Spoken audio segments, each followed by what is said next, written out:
Well, whoop-de-doo. I'm feeling great. How about you?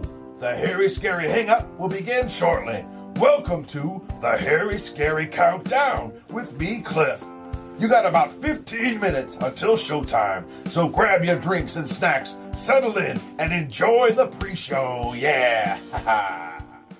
Hi, I'm John Rinaldi. A lot of people see me do some funny skits on TV. What they don't see is the aches and pains these cause. Recently, the pain in my neck became a real nuisance. Even my wife was tired of hearing me complain. So I came to the back care clinic. Dr. Sukulak diagnosed the cause of my pain, and after just a few treatments, I'm pain-free. Thanks! For an appointment with Dr. Sukulak, call the back care clinic at 942-7130. This is beautiful. Look at the price. Craig, look how low the payments would be. For the whole bedroom? Honey, come here and try this one. A lot less than at the other stores. Let's get it. Tremendous savings and you pay nothing for 6 full months, but only through this Monday at all Waterbed Emporiums. Here's the Sandman sent you.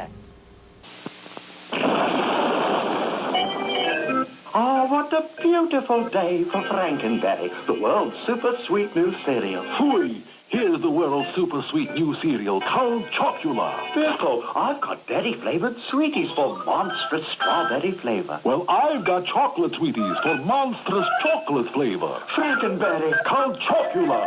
Meow. Frankenberry. Called Chocula.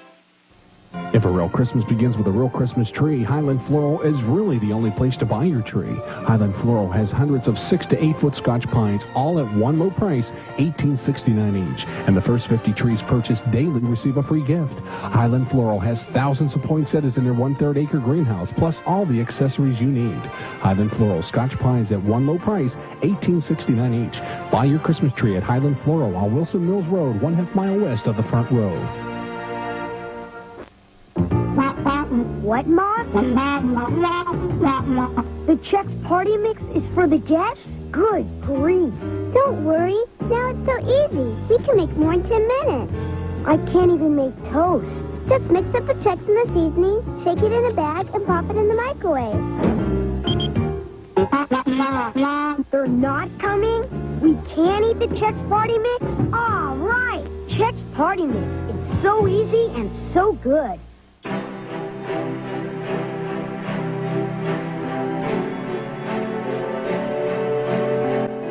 Dim the lights, for here's tonight's Grim Gory's Creechy Comics Fright.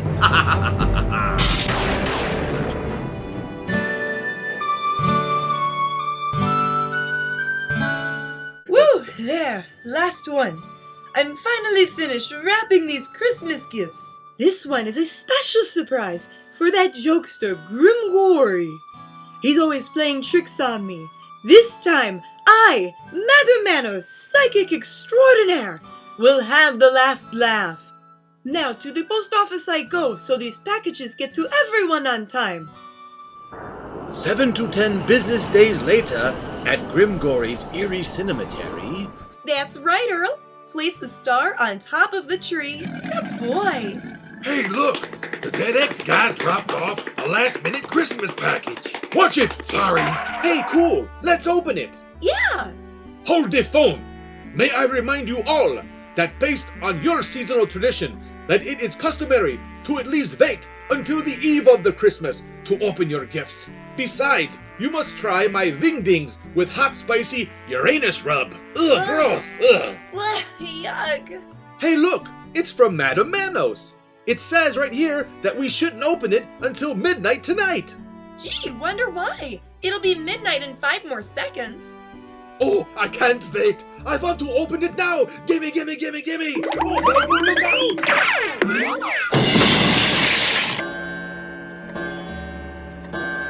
Oh, no, no. I think I made a horrible mistake. I can't be sure. But if I sent the wrong package to Grim, Christmas itself will be in terrible danger. I must get there as quickly as possible. There isn't a second to lose. Ow! Nice going, Belgor. Looks like you busted whatever was in there. Hey, look guys, the box is glowing. Oh, magnificent! Goodness grape juice! Yikes! What is it? Well, if I were to guess, I'd say it was one of those one-eyed, one-horned, flying purple people eaters. People eater? Yep, stinks to be you. Looks like I'm safe. Hey! Oh, I can't look! Please, Mr. Purple People Eater, don't eat me! Oh my, looks like monkey meat is on the menu. Not if I can help it, Renfield. Let's see if he likes a zap from my laser eye. Good going, Decay, and wait! The monster's dropping grim! Owie wowie! Hey, Earl? Belgor? What the heck are you both doing underneath that couch? Would you believe looking for the TV remote? Enough! It is I, Madame Manos, and I am here to put the beast back in the box. By the power of Manos and all that is mystical, I command you to take your vapor form, and into this enchanted box you go. My apologies, dear friends, but I made a mix-up while sending out my holiday gifts. I'll say! What the heck was that thing? And why are you sending it to someone? Yeah, I hope I never get on your bad side. Actually, the creature's quite harmless. Allow me to explain. Several weeks ago, Santa Claus and his reindeer fell ill, so he reached out to some of his closest friends to visit him. Afraid that he would be too sick to deliver this year's Christmas presents to the children of the world, he asked them for their assistance. Frankenstein and Dracula immediately stepped up and volunteered to help Santa save Christmas. They would only require one thing. A one-eyed, one-horned, flying purple people eater? Exactly. This particular one doesn't eat people and has the ability to circumnavigate the Earth at blinding speeds and strong enough to pull Frank and Drac and Santa's sleigh full of presents to ensure that they will be under the trees on Christmas morning. What a very touching story. I would cry, but that wouldn't be very tyrant-like. So, what happened to the package you sent us? Yeah, what was in that one? Ah, yes, that. It was meant for you, Grim. Anyone have a cell phone I could borrow? Yes, madam, I understand. The other package is right here. Oh, I will guard it with my life. Oh, I promise I won't open it. See you soon, and fly right. I wonder what's so urgent. I guess it can't hurt to take a peek. Maybe I should have listened to the ball reader. Looks like curiosity killed the bat. Banana cream. Of course.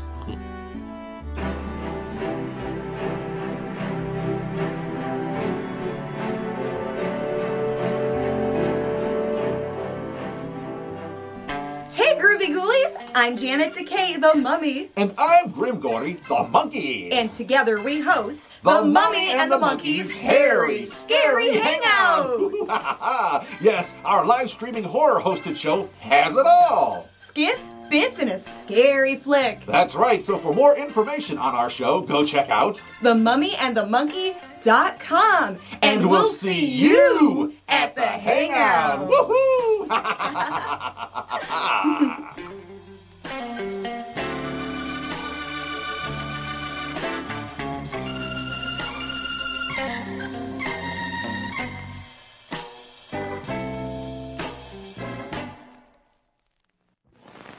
Off into space. Man, that takes real teamwork. And here's a team of junior spacemen with an out-of-this-world breakfast that teams up V8 juice and Cheerios for flavor and energy. What a treat! A flavorful glassful of refreshing V8 juice and Cheerios with power protein, plus vitamin B1 for Go Power. And now, here's a special out-of-this-world free offer. This Moon Rocket Kit, both a toy and an exciting game. First, blast off. It separates in midair and lands 2 spacemen on a moon map. You get this wonderful game only through this free offer. Send your name and address and one V8 label plus one box top from these specially marked packages of Cheerios, Kicks, or Frosty-Os to Moon Rocket Kit, Mount Vernon 10, New York. Get Campbell's V8 cocktail vegetable juice with any one of these Big G cereals. Slinky toys are fun toys. What walks downstairs alone or in pairs and makes a slinkity sound? A spring, a marvelous thing. Everyone knows it's Slinky. It gives a big lift when wrapped as a gift, a very likable toy. It's falling in place, brings smiles to your face, something kids can enjoy. It's Slinky, it's Slinky. For fun, it's a wonderful toy. It's Slinky, it's fun for a girl and a boy. And Slinky mobiles with big slinky wheels and pistons that move as you go. It makes a great sound when you pull it around. The driver's an old-timey fellow. A slinky dog, a slinky train, many more wonderful toys. You tug the string, they do their thing. They're great for girls and boys. They're slinkies, really wonderful toys. They're slinkies, they're fun for girls and boys. Slinky, Slinky Dog, Slinky Mobile, all Slinky toys sold separately by James Industries. Hey everybody, welcome back. Grim Gordy here at Akron Comic-Con, and I'm standing here with the Catman, yes, from DC Comics. Ooh, how you doing, Cats? I'm doing all right, man. Okay, he's brave enough. Can you tell us a little bit about your character and things like that? Catman was originated back in the 1960s, and he's always been a rival of Batman. He joined Secret Six. He went separated from Secret Six, then joined it and separated it. He's just pretty much an anti-hero. Well, that guy likes to flip-flop a lot, huh? Anyway, so we're here. We're going to do a segment with you called Unconventional Convention Questions, okay? Got a couple questions for you. You can answer them to the best of your abilities, all right? How's that? Okay. All right, sounds good. Okay, let's start out with a simple one. If you were a pull-string toy, what would your catchphrase be? Not catphrase, catchphrase. I'll sharpen my claws on you. Ooh, that sounds interesting. Okay, the second one, let me think. Boxers or briefs? Boxers. Oh, see, that's an easy one, right? Too easy almost. Okay, let's see. One more. If you could be any female superhero, now this is a photon torpedo to your head. You have to answer this. Who would you be, and why? Wonder Woman, and it's pretty much because she's the most bad bleep character of all. Ooh, I like that. He bleeped. That saves us a lot of editing. He bleeped his own word there. I appreciate that. All right, Catman Carruthers. Thanks so much, man, for being on the Mummy and Monkey Show. Any last words? Just keep fighting the crime how you normally fight it. That's right. And we'll do that. And we're going to get back to our normally scheduled program. What you are about to see is bizarre, unsettling, and riveting. Sparkling soft drinks. Ain't nothing like a good Mountain Dew. Hey! Hey! Steaming hot coffee. Roses are red, and how do you do? Drink 4 of these and whoop, whoop, whoop, whoop. Steamed or grilled hot dogs. Oh my God! That is huge! Crispy hot fresh French fries. This is the best thing I have ever put in my mouth. How about a pizza? None better anywhere.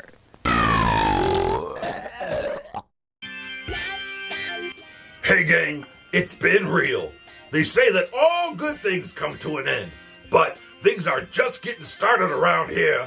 That's right, there's no time like showtime, baby. So let's get this party started.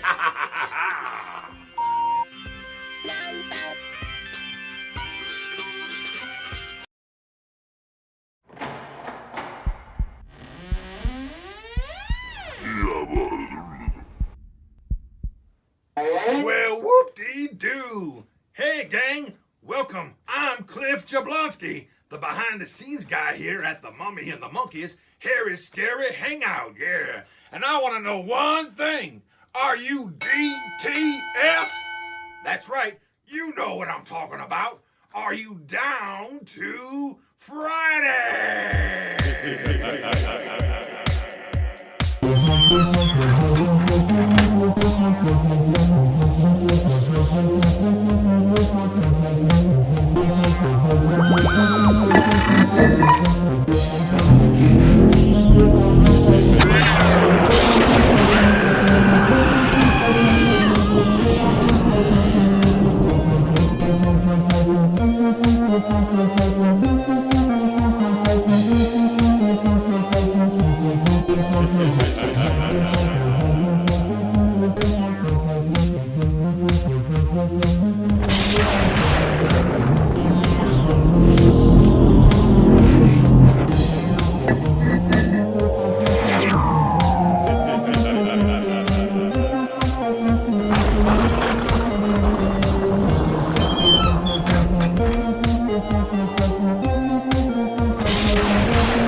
Hey, ho, look who's here. It's us, it's you. Hey, Merry Christmas Eve, everyone. I'm Grim Gory. And I'm Janet Takei. And you're watching The Mummy and the Monkey's Hairy Scary Hangout. Christmas edition. Yes, and we are cozy here by the fireplace. We moved to a different part of the Erie Cemetery. Oh, do you need help there, Grim? He's fixing his hat. It's live TV, baby. Anything can happen, and it just did. All right, there we go. All right. Yes, we moved over to a cozier spot in the Erie Cemetery because it's a very cold night here in Ohio. Mm-hmm. It's like -2 out there. I don't know how Santa Claus does it here. Okay, how does he work this thing? There we go. There's a lot going on here. Anyway, so boy, have we got a great show for you tonight. Let me tell you that. Wow. We've been working on it literally for, the past 24 hours. Yeah, we were working right up to the last minute, and we have so much show this weekend for you guys. Mm-hmm. Can y'all hear me okay right now? Because I got this mic right here, so I'm hoping the lapel mic can hear me. Yes. Okay. Albert says, Janet and Grim, you both look wonderful tonight, very festive. Oh, yeah. And they were commenting on your hair, Grim. Well, I have a skull, like one of those, wig caps on, so I can wear this hat. Yeah, we had to tuck his hair down. We had to smooth his hair down so he could wear the hat. You know how those, if you have a lot of hair, which I do, you have to tuck it under one of those wig caps, so you can put. Well, for me, I have to wear because I can't wear hats. As you know, my pompadour is luxurious, so it's very hard to put a hat like this over it. But anyway, I have other issues with putting things over things. It's just because I got big hair. What am I gonna do? Yeah. So it's just like my shoes. I have to wear big shoes because my feet's big. So anyway.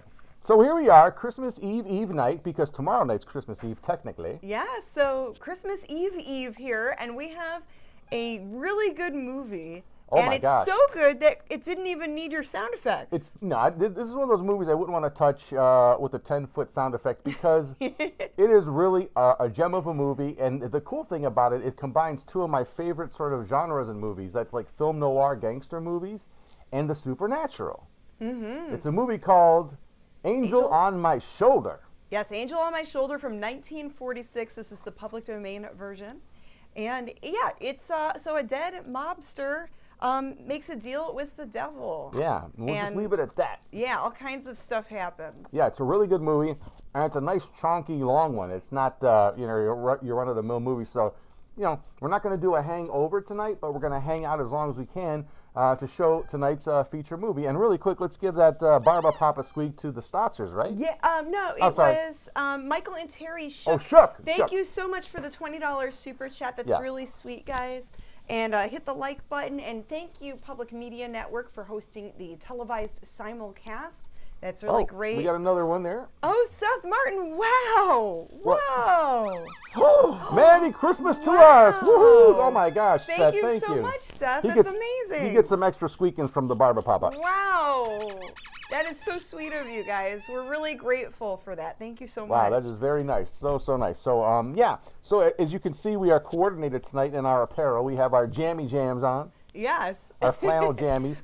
It's a pajama party night, so we hope you guys are cozy in your jammies too, or whatever you wear that's comfortable. And even though we decided to do this, is that something else? L Flip Flop Bandito says Merry Christmas with a 1999 super chat. We're gonna party like it's 1999 tonight, baby.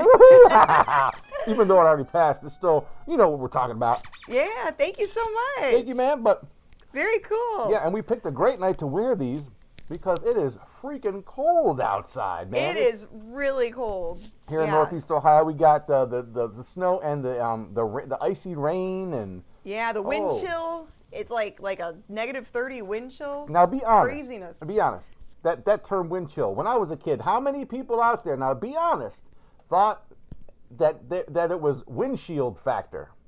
Like it was colder on the windshield. When I was a kid, because I didn't know what wind chill was as a kid, sounded close enough to the word windshield. I knew what a windshield was. So you thought it they talked about that like it's going to freeze your windshield? Maybe when Dick Goddard would be like, the windshield factor. Maybe it was the way Dick Goddard talked, because, the windshield factor, windshield. Toy Painter 1, thank you so much for the super chat. I got a feeling I'm going to be holding on to my Barba Papa all night long. He's going to be squeezing that a lot.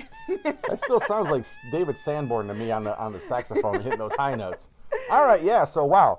already started out to be a good night, and you have no idea. Now, on top of all that, we're going to attempt to make this weekend even extra special, our gift to you, by extending some Mummy and the Monkey programming on Saturday and Sunday night.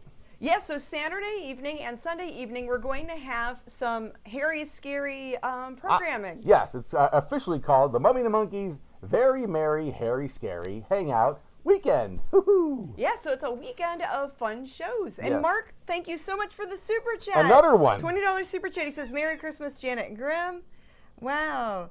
And Nobody's Toast says it's because of Dick Goddard, LOL. The windshield factor.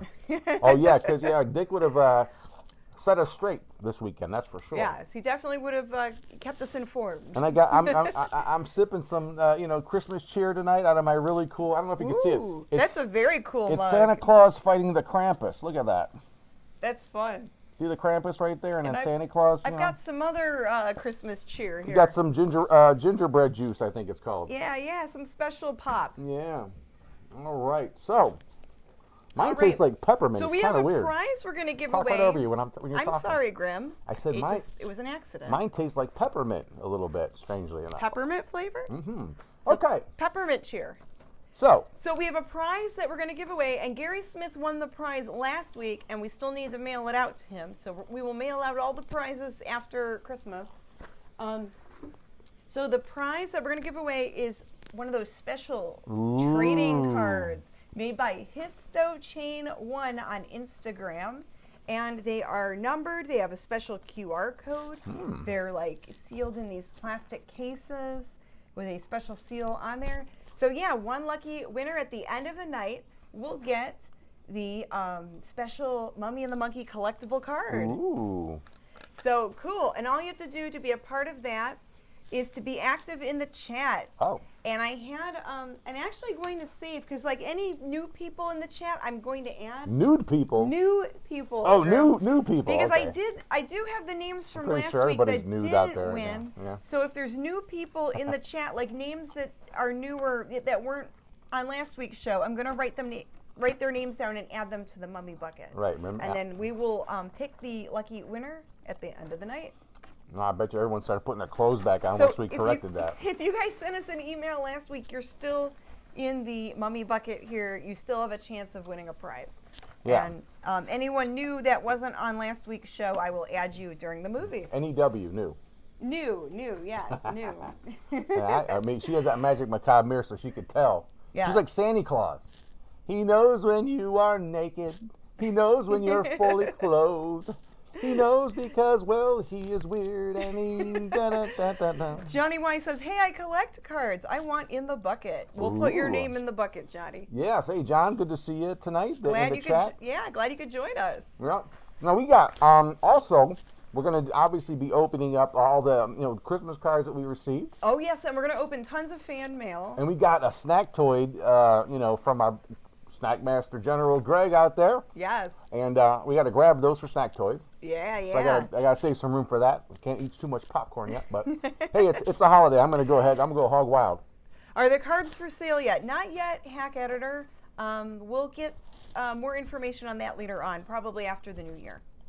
Okay, so cool. We have people that watch with their mini monsters, so I'm going to do a mini monster shout out. Ooh. The mini monster kiddos, though, they are out playing in the snow somewhere. I don't know. Hey, is that the graphic that we made that shows the show times and all that for the weekend? Is that on this computer? It's on YouTube and social media. It's not on this computer. I should have made a still for that. Yeah. I do have one technically. That's okay. It's on the community section Yeah, on but YouTube. it'll be and fun to on show it here, though. Okay, well, we don't have it right now. Let's see if we can finagle that. Let's do the mini monster shout outs, girl. Let's do. Okay, so mini monsters. Let's do the mini monsters chant to set it off. Here we Okay. go. And a 3 and a 7 and a 16. Mini monsters, rah, rah, rah. Mini monsters, here they are. Mini monster shout outs too. Mini monster Christmas shout outs. Mini monster Christmas shout outs too. Special. We've got Miss Emily and Miss Noelle. Hey. Hey, minis. We've got Mr. Trayvon. Oh. And Miss Araya. Yeah. Hi there, minis. Okay, Xander and Willow. Hey, guys. And then we've got Morgan and Julia. Okay. Hi, minis. and Adrian and Sienna. Oh, nice. Hey, guys. Okay. Dario and Hannah. Okay. And Penny and Atticus. Hey. And Lil Kong. Lil Kong. Merry Christmas. And Miss Violet. Hi, Violet. Merry Christmas. And Miss Cassandra. Merry Christmas to all y'all. And then we've got Carly and Isabella. And Mackenzie. Hey there, ghouls. And then Eva and Adeline. And Gabriel. We can't forget them. And then we've got brother and sister Taylor and Mac. Nice. Hey there, guys.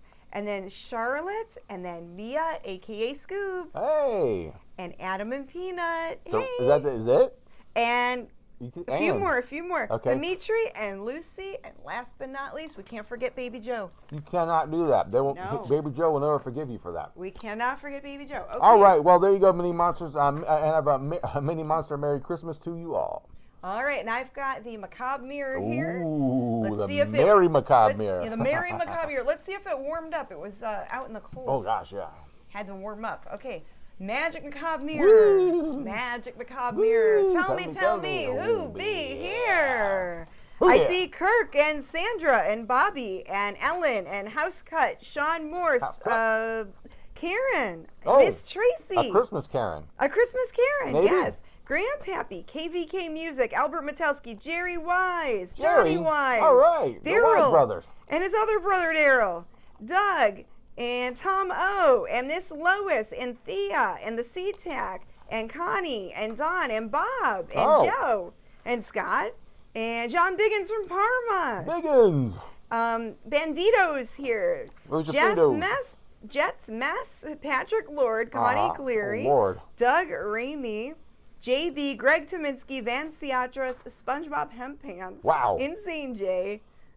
Michael and Terry Shook. Andy. We can't forget Andy. You better not. No. 127 of you guys. This is awesome. Share this with your friends and, they can join in on the fun too. Yeah, tonight's going to be awesome. It's going to be so much fun. Yeah. We got so much show for you tonight. Like I said, the movie segments tonight are extra chonky. No sound effects because it's that darn good of a movie. Trust me on this one. Mm-hmm. All right, way better than it's about this much. No, it's way better than that crap we showed last week, Zontar. Yeah, way better than Zontar. The thing from Venus. Should have shot that back up to Venus, that movie. All right. Yeah, well, so I think you guys are in for a treat. So let's get ready to watch part 1 of this. That's right, of Angel on My Shoulder, and we'll be back with more fun, frolic, and festivities right here on the Mummy and the Monkeys Harry Scary Hangout. Woohoo!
Okay, Eddie.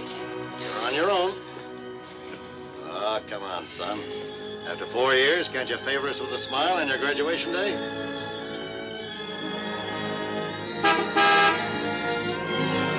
Hi, Eddie. Hi, Smiley. What's the matter, boss? Couldn't you tear yourself away?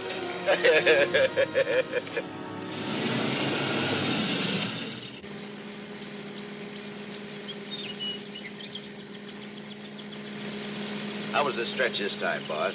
Tough? Nah. Which is why I didn't crash out like always. I was sure expecting you to. Nice car. It's all yours. Ours. Everything we got. You're a swell pal, Eddie.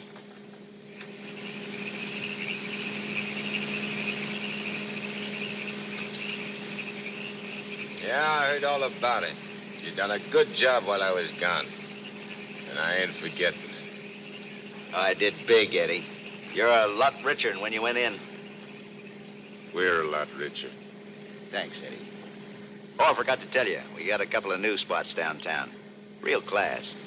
I got the guy waiting to show you the books. I take your word for it, like always. Of course, we got troubles, too. I take care of the troubles. Like when we was kids. Me and you against everybody, eh, Smiley? Sure. Got my rod? Wearing it right next to my heart. Let me have it. Sure.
Understand it. I'm walking down the street, minding my own business. I step off the curb. Car comes tearing around the corner against the red light. The cop should have picked up the driver of that car, not me. Say, are you a trustee? Yes. How long you been in this stir? 300-odd years. Gosh, it's hot here. It gets like this in Florida sometimes. Florida?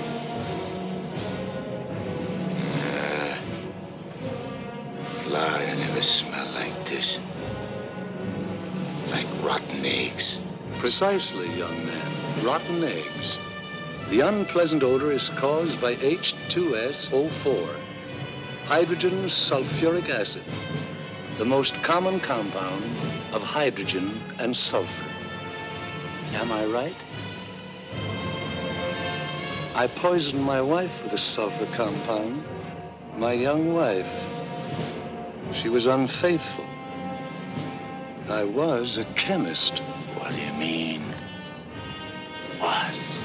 Before they hanged me.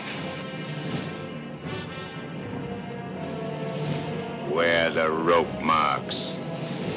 Young man, what is the last thing you remember before they brought you here?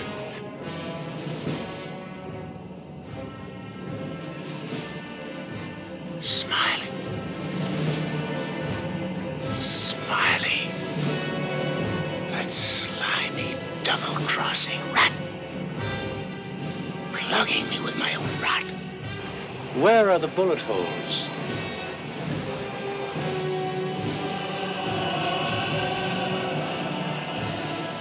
Well, How do you like that? He missed. Sitting right next to me, and he missed. He didn't miss. You're dead. What? We're all dead. Listen to this mug, will you? It's true. Only the soul exists down here. Gee, they always said I'd wind up down here. Look, I don't care where I am. I gotta get Smiley. There must be somewhere to crash this can. Abandon hope, all ye who enter here. Lay off of me, screw! Lay off of me, I tell you! I gotta get out of here. I'm getting Smiley! Lay off of me, I tell you! I gotta get Smiley!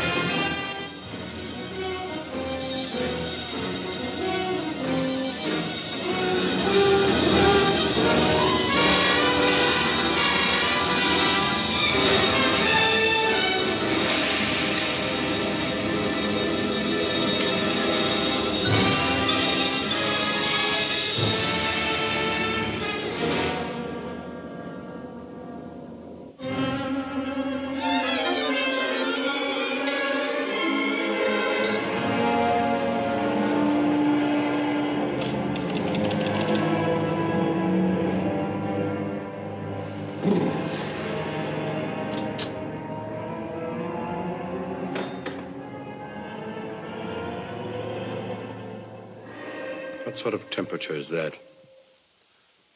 It's the labor shortage, sire. Especially the boiler room personnel. There's been a fearful drop. We're operating at but 73% of normal. Do you want me to catch my death of cold? No, sire. We're short of condemned souls. I objectly suggest... Warden, I have no need of your infantile suggestions. I'll attend to this matter myself. My opponent has always, through some favored mortal of his, tested my prowess. This time it happens to be one Judge Frederick Parker of the New World. Well, we'll see who goes down to defeat. My beloved sire, your powers are wondrous to behold. I have lately been beset by great problems. My adversary is working overtime. But superior though he may be, and though he set up 1,000 Judge Parkers to thwart me, he must recognize that I am still master of my own sphere. Uttered it, sire. See the boss and his judge! What in my domain is that? You have no right to... Get out of here, I tell you!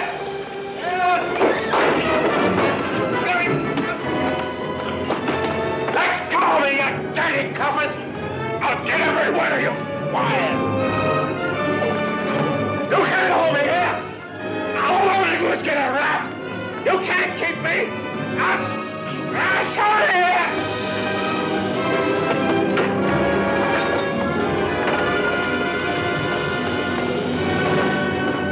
What's the meaning of this? How dare you bring him here? We had no choice, Warden.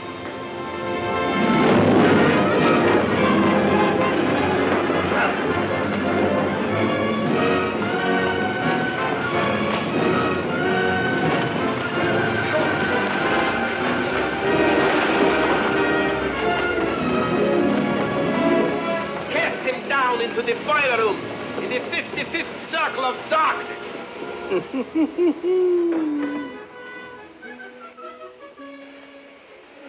I apologize for the intrusion, sire. Not at all, Warden. Pour me a drink. You're not angry? Angry? On the contrary, I'm very pleased. In fact, I'm delighted. What was his name? You mean the doomed soul that was here, Kegel, Eddie Kegel? Eddie Kegel. You drink to him, a cheap gangster. Why not? I love him.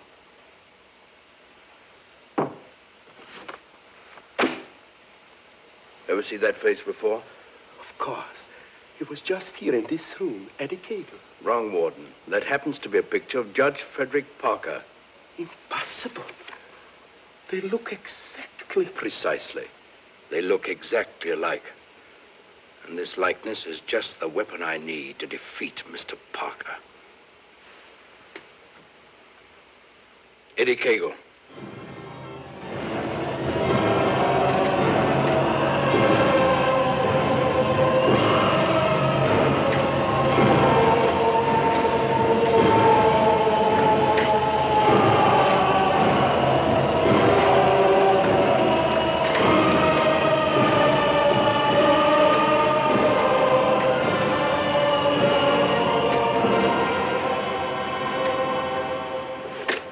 Do they want it down here?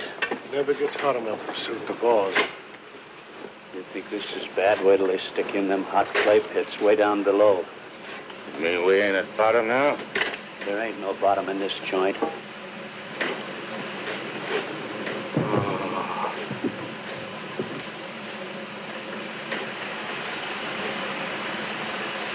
Back, doomed ones. Back! Back to your work!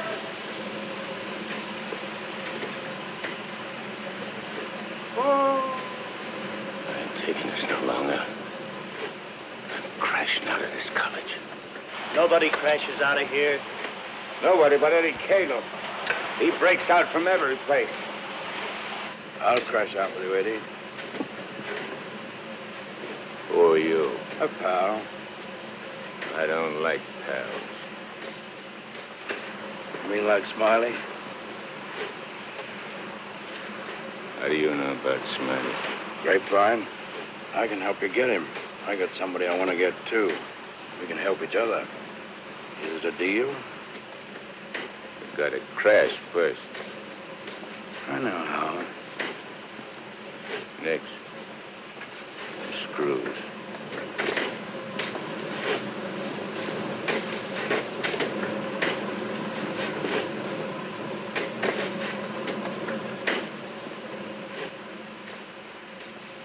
Well, Eddie? Okay. Watch your step. One false move and I slug you. I'll be extremely careful. Rub that smile off your map. A guy smiled once when he plugged me. Certainly, Eddie. Come on. Now. Hey! You stirring us to something? That's the finest. It's the only way. Come on.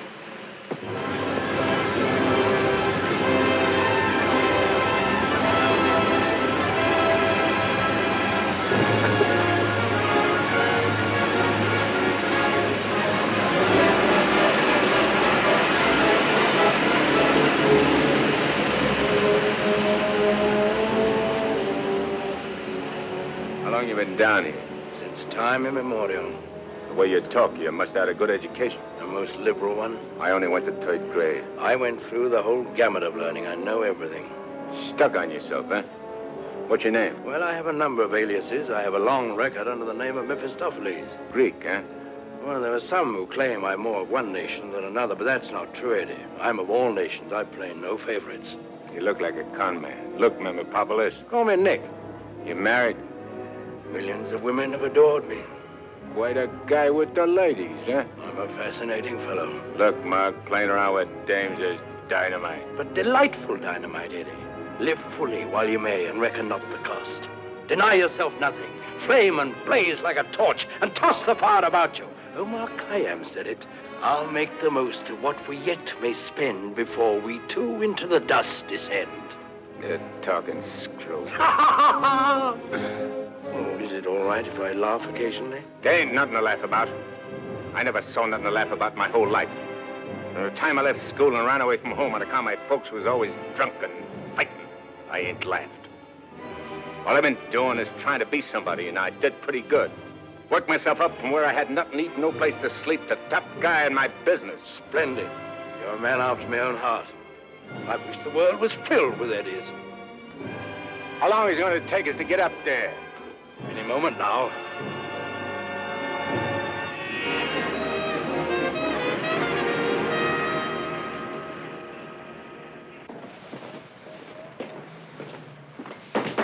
All right, down there, send it up. Phew. Old man Smallhouse must be baking with rotten eggs. Smells like the devil, too, doesn't it?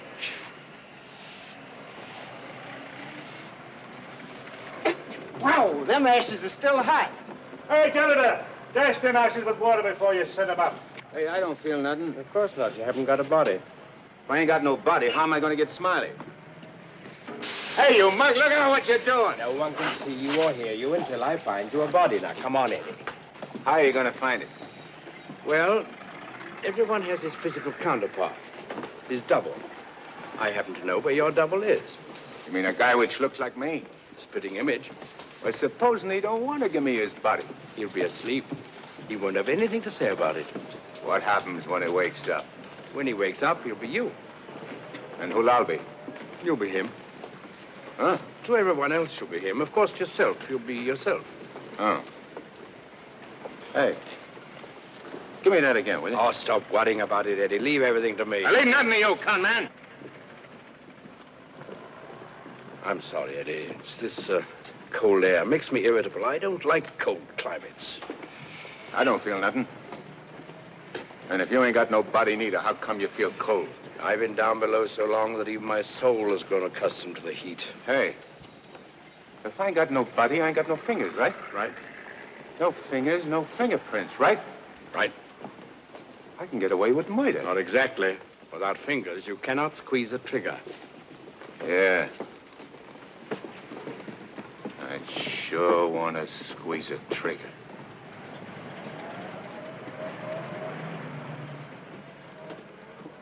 Hey, what is this, double cross? This ain't St. Louis. Smiley's in St. Louis. The body we want is here. And don't you forget, you have a little job to do for me first. That was our deal. Okay. All right, Renegan. Oh.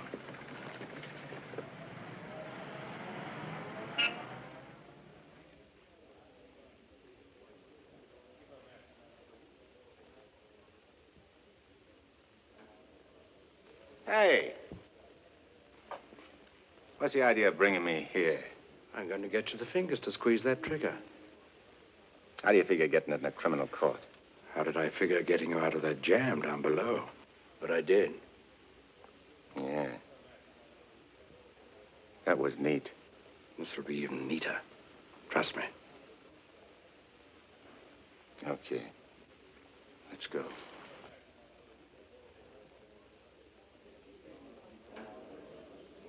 Hey, there ain't a seat in the joint. Let's sit here. What's the matter with you? There's cops in them seats. They won't mind. They won't even know.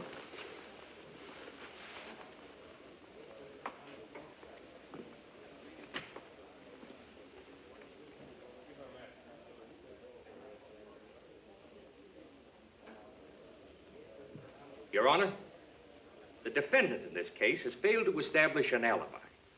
The testimony conclusively proves that this man was at the scene of the crime and at the exact time it was committed. Therefore, I respectfully request the court... That's a lie. I'm not going to take any more of this. Get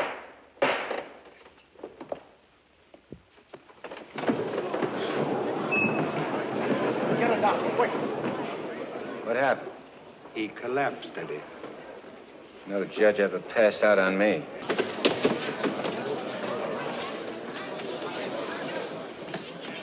This court is now adjourned. Come on, Eddie, let's go. Hey, don't give me no orders. I do all the leading. Get me?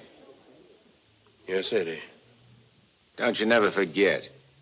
I'm boss. Yes, Eddie. I shouldn't have been so brusque.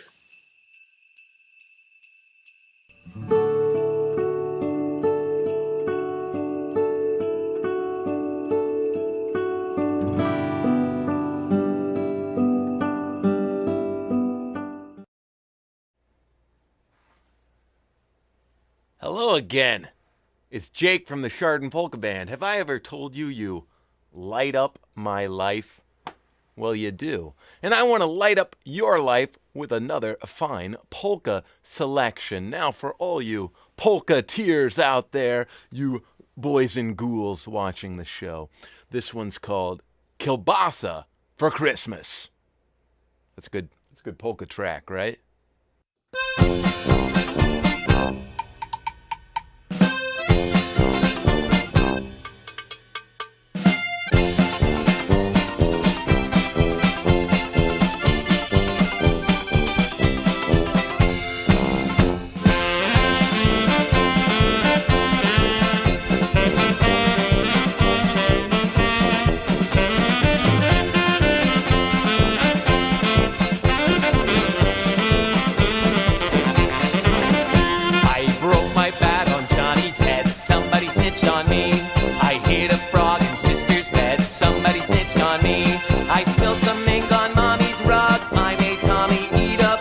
bought some gum with a penny slug. Somebody snitched on me. I'm getting kielbasa for Christmas. Mommy and Daddy are mad. I'm getting kielbasa for Christmas, 'cause I ain't been nothing but bad. I put a tack on teacher's chair. Somebody snitched on me. I tied a knot in Susie's hair. Somebody snitched on me. I did a dance on Mommy's plants. Climbed a tree and I tore my pants. Filled a sugar bowl with pants. Somebody snitched on me. I am getting kielbasa for Christmas. Mommy and Daddy are mad. I'm getting kielbasa for Christmas, 'cause I ain't been nothing but bad.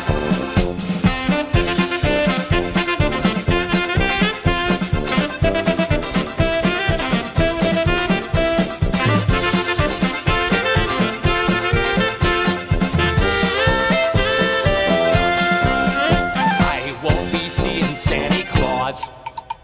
He won't come visit me because next year I'll be going straight. Next year I'll be good, just wait. I'd start now, but it's too late. Somebody snitched on me.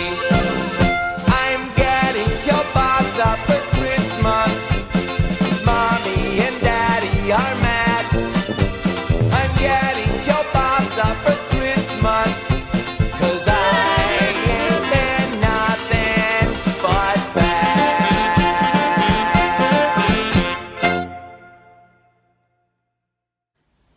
Is anybody else seeing elves, like, scuttling around? Is it just me? All right, my polka pals. Who doesn't love a big old kielbasa in their stocking, huh? All right, so in that video, you had Mr. Mike Franklin, Mr. Mitch Lawrence, and Parma's own polka-teer himself, Mr. Bobby Young, on the drums. We hope that you delighted in that little tune.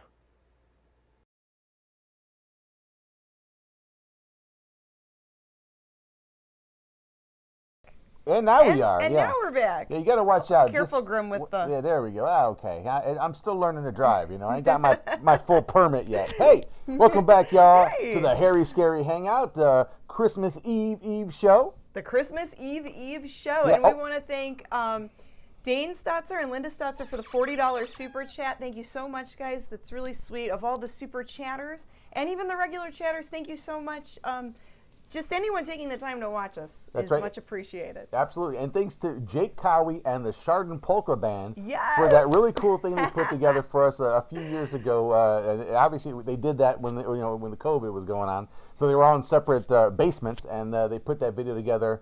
And they sent us another one that we can't play on YouTube yet, but it was really cool. It was a Jingle Bells version they did. It was really fun. Yeah, those guys are so much fun. But yeah, thanks, Jake and Chardon Polka Band. You guys rule. And if you're in the Cleveland area or the Northeast Ohio area and you hear that the Chardon Polka Band are playing somewhere, you should go check them out. Definitely see them live. They put on a great stage show. Oh my God, it's so much fun. Yeah, as you can see. Yeah, all right. Those guys are so fun. Okay, so what's next on the agenda? Well, we have our snack toys, Grim. Oh, yes. We have our snack toys. Ah, yes. Not only it's the Mummy and the Monkey snack toys. New yummy snacks. Old movie facts. And who are our snacks? Who are they provided by tonight? Let me guess. The snacks are provided by the Snack Master General himself, Greg, over in Parma. That's right. Hey. Parma Greg. Greggy T, thanks so much. And what did he provide for us tonight? Those you've got them over there. Those little donut thingies. Yes, they're tasty cakes. They're little tasty snacky cake They're called. things. It's by Tasty Cake. Cartman used to call them snacky cakes. Cheesy poofs and snacky cakes. So we got the powdered sugar mini donuts. Not the powdered one. Tasty Cake does not endorse us, or we don't endorse them. Yes, it was not a promo. We just like to try out different snacks. These are cute because they have like Christmas editions. There's like a Rudolph, like a reindeer on this one, a Santa on this, because Santa got the white beard, I guess. If you eat these, you will get a white beard. Yes. Tasty Cake mini frosted donuts. And then we got, I like these kinds too. Let's try one of those. The Crunch Minis? Yeah, the crunchy ones. These are good. J. Michael Harris, thank you for the super chat. He says, Merry Christmas and a gory new year. Oh. And then, Sergio, thank you so much. Merry Christmas from Baby and Sergio and Lobo the dog. Yes. I hope, J. Michael, I hope your Chinese was worth it, man. I heard about the trick you made out there to get some some a poo-poo platter or whatever you're into in there. I don't know what you got from there, but yeah, put it in the comments That's what what you I guys like are what you guys are snacking on. I almost said chatting on. Yeah. What you guys are snacking on. here you go. Snack on that. Ooh, a donut. It's a mini crunch tasty cake donut, and they're probably very tasty. That is very tasty. So tonight's movie is Angel on My Shoulder. Yes. From 1946. It was directed by Archie Mayo, and this was actually the last film he ever put out. But he did make the movie Night After Night starring Mae West. Oh. And A Night in Casablanca with the Marx Brothers. Ah. So he was popular like throughout the 1930s making movies, and in the 40s he was like, I'm done. That's my last one with Angel on My Shoulder. These are indeed very tasty. That was very good. With coffee? Oh. That would be very good with coffee. You want another one? Yeah. Oh, wow. Okay. I'll have one more.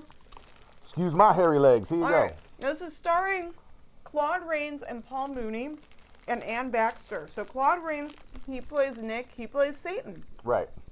He was the Invisible Man. He was in the movie The Wolf Man. Yeah, I missed him in that movie. He was in Casablanca.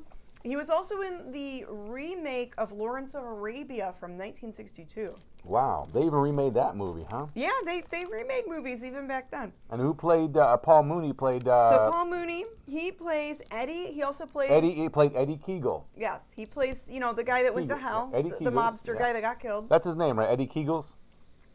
Is it Kegel or Kegel or... I thought it was Eddie Kegels. That's a gangster name. I don't know what he does. So he was a popular 1930s actor.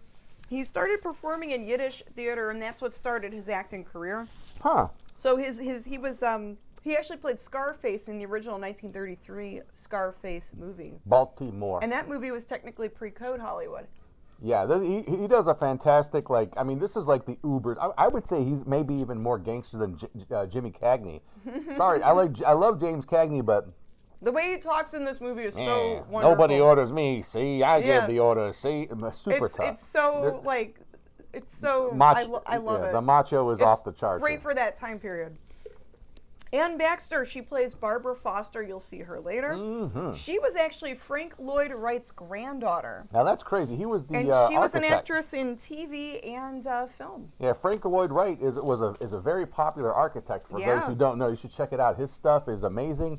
He's got some really cool, funky houses all over the country. It's pretty wild stuff.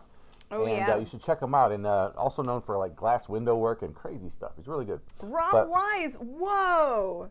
Thank you for the $50 super chat. He says, Merry Christmas from the 3 wise men. And then the Bone Jangler is also in the chat. Oh! He says, Merry Kringle. Hello there, Bone Jangler. Merry Kringle to you, Bones. And Dennis is eating cheddar cheese, popcorn, and ice cold root beer. Yes, again, nice. we encourage you all to talk about the treats you're snacking on for tonight's show and maybe what you'll be dining on over the weekend. Hey, we got turkey and ham on board for this weekend. We do. We got the Lawson's chip dip, all right? We gotta have the Lawson's chip dip. We're not playing around this weekend. Yeah. On top of being snowed in and having inclement weather. Yes. And Grim and I, we went out to Giant Igor shopping a couple days before the weird, crazy, icy storms started. So. Here's what's interesting is on television, the weather reporter comes on and goes, oh my gosh, everybody hunker down, get ready for some really inclement weather this weekend. And I hear, I have to stay in and eat popcorn and watch movies and make pizza and eat Lawson's chip dip. We have to stay in and watch movies. Read comic books and do other things that I can't talk about here. Oh my gosh, we have to do that all weekend. Darn. What am I ever going to do? I think we can manage.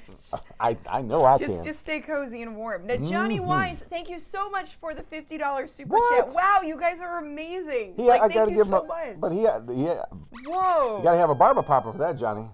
Oh, awesome. Wow. It really does help support the channel. Thank you. My gosh, this is banner. That's so we can keep up with computer stuff, camera stuff, lighting, if we need to buy new memory cards. Popcorn. And things. Yeah. Popcorn. Yeah.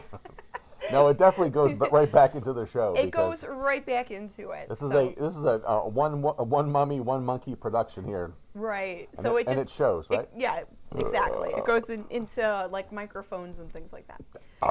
Wow. Okay. And Grim burping into the microphone. That's Christmas cheer coming back up. I'm testing the mic to see if it works. All right, well, let's get back into Angel on My Shoulder. Oh my Let's see gosh. what happens with Eddie over here. And when we get back, I'm going to have you open up a gift, live on the air. Oh, we'll do some and gift we've got opening. fan mail we need to open. We're going to do that. There's Did you want to crack one open before we go? Because we got so much. I have to. Okay. Yeah, they're like all over there in a pile. Right. So we'll do this, and we'll get into part 2 of Angel on My Shoulder, right here on The Mummy and the Monkeys Hairy Scary Hangout. Oh, and we never mentioned this was episode 186. Episode 186. That's right. Here we go. Christmas Eve. That's right. Part 2 just for you. I've given him a sedative. Let him sleep a while, then get him home. He'll be all right. Sure, Doctor. All right, gentlemen.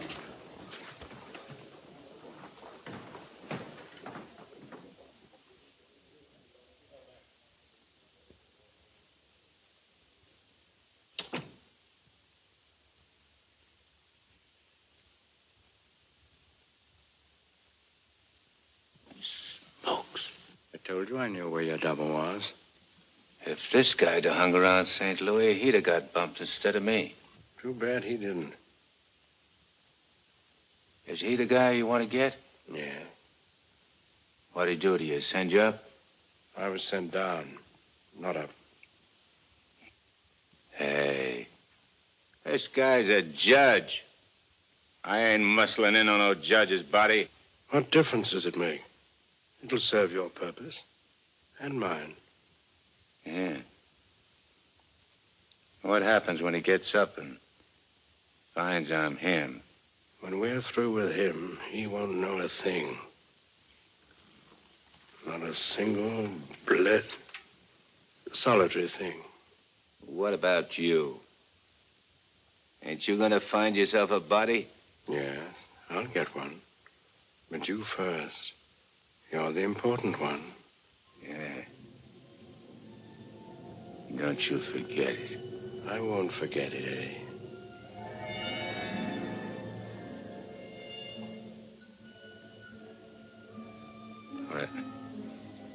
What you doing?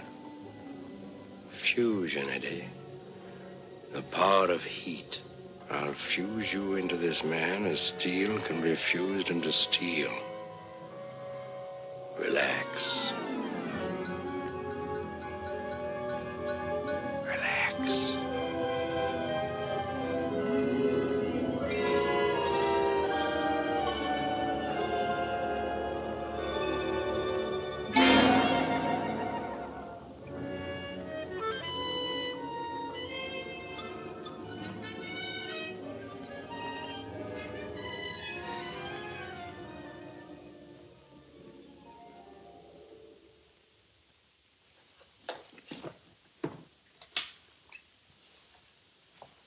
Oh, Albert.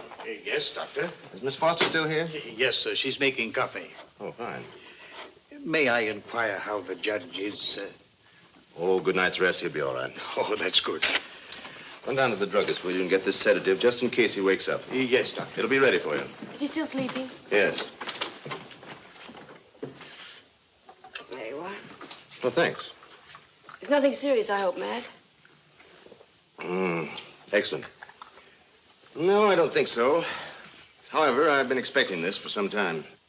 Why do you say that? One can only do so much, especially one of Fred's temperament. When he awakens in the morning, I suggest you pile him into his car and get him away for a couple of weeks. I'm only the judge's secretary, not his wife. If that ring means anything, you soon will be. But Fred can't possibly go away now. Why?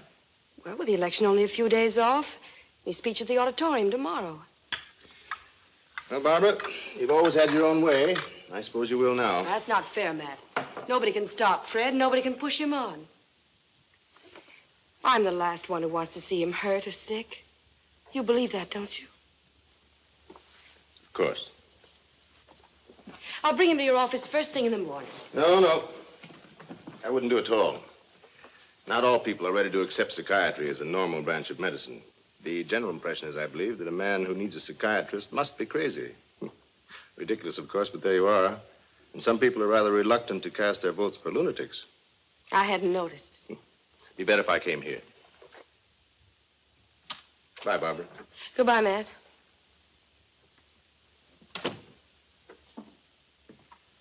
Albert, Yes, Miss Barbara.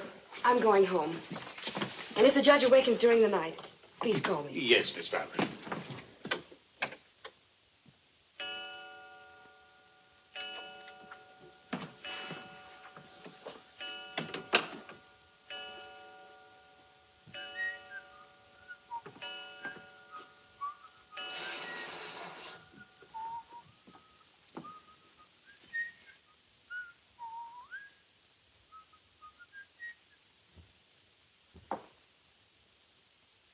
Judge. Please, sir, your appointment's for 9 sharp. Judge. Your Honor. I hated to wake you, sir. You were sleeping so peacefully.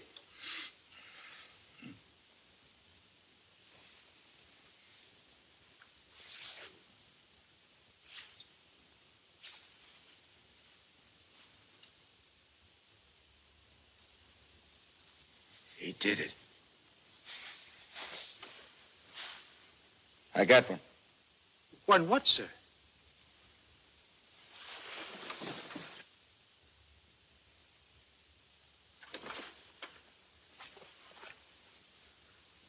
You got one, too.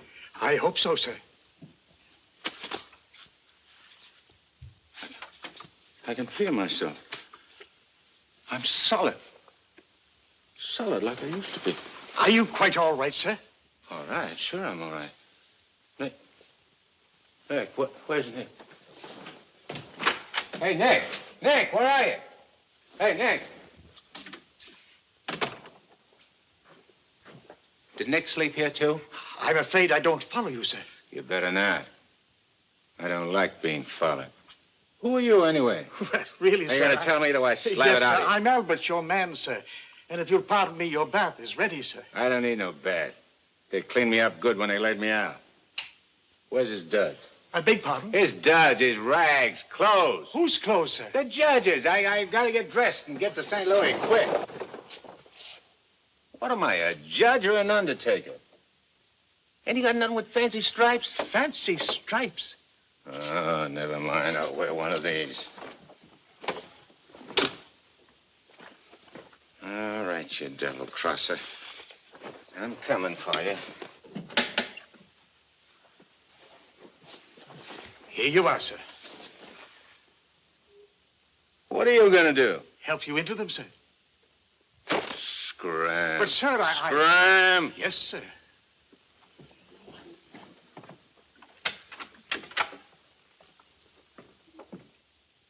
Hello, Miss Barbara. This is Albert.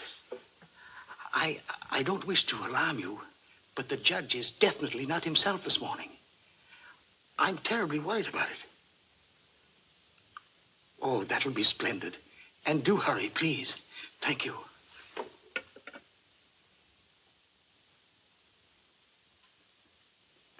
Hey, you. You. Yes, sir. Get me a ticket on the next plane to St. Louis. But, sir, You work here, don't you? Well, really, Oh, yeah. for a good many years, sir. Well, get it. But your appointment, sir. I got an appointment in St. Louis. Which comes first? But plane reservations are hard to get, especially on such short notice. Okay. Then call the airport and get me a special plane all for myself. Come on. Hey, I'll need some dough. Is there any around? Why, in the usual place, sir. Don't give me no double talk. Where's the dough? In the safe, sir. I don't see no safe. If I seem to be baffled Will by you shut up and do like I tell you? Where's the strong box? Behind the picture, sir. There's a flock of pictures. The one with the boat, sir.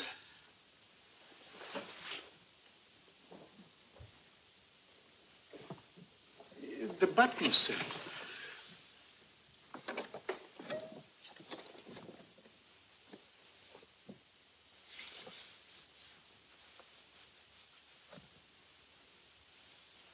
Got any sandpaper?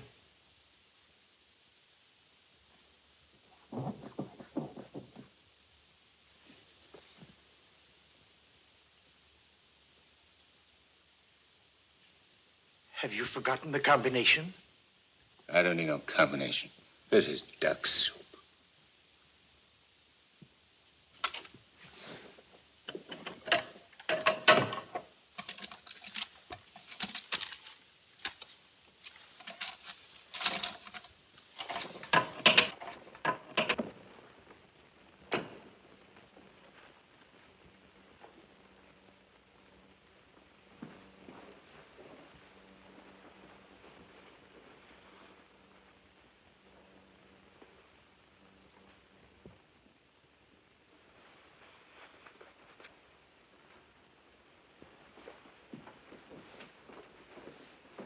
Please, sir.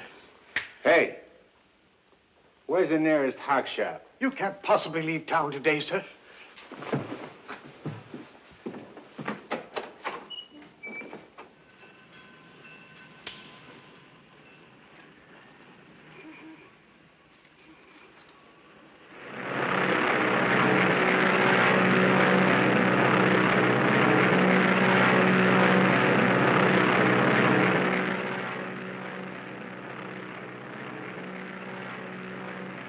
Hello, Eddie. How'd you get here? I never explain my actions. You better explain to me. I don't like no surprises. I have many more surprises in store for you if you try to run out on me again. I ain't running out on nothing. I was just hopping over to St. Louis to take care of that rat. That rat can wait. Parker comes first. Oh, being up so high makes me uncomfortable. I'm much happier down below. Scared, huh? I abhor altitudes. Hey, what's that? Engine trouble, sir. We'll have to go back to the field. What a strange coincidence. Wipe that smile off in your mug. I apologize most humbly, Eddie.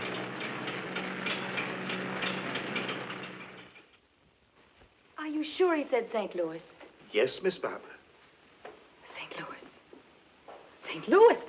I can't imagine what could take him there. And at a time like this, with 1,000 things to do. You should have done something, Albert. Phoned me or stopped him or something. I tried to, Miss Barbara, but he gave me a push and out he went. Oh, but that's ridiculous. The judge is gentility itself. He never pushed anybody. He never did any of the things he did this morning. From the first time he awakened, he acted peculiarly. Go on. When I went to help him dress, he told me to scram. The judge said scram? That was the very word he used, Miss Barbara. You're certain you weren't having hallucinations, Albert? I only wish that were true. It's been most disturbing. I would have called Dr. Higgins, but I didn't have the opportunity. I'll call him now. Very good, Miss Barbara.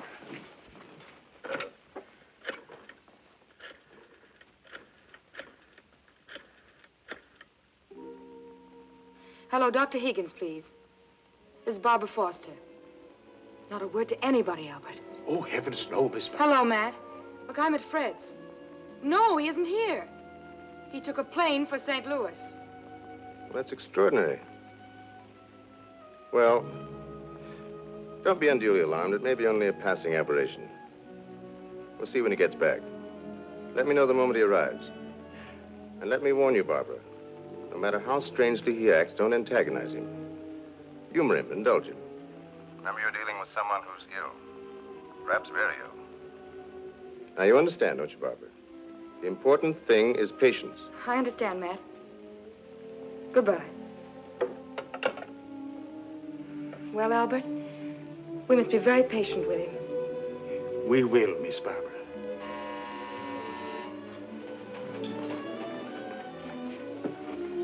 Remember now, not a word to a soul.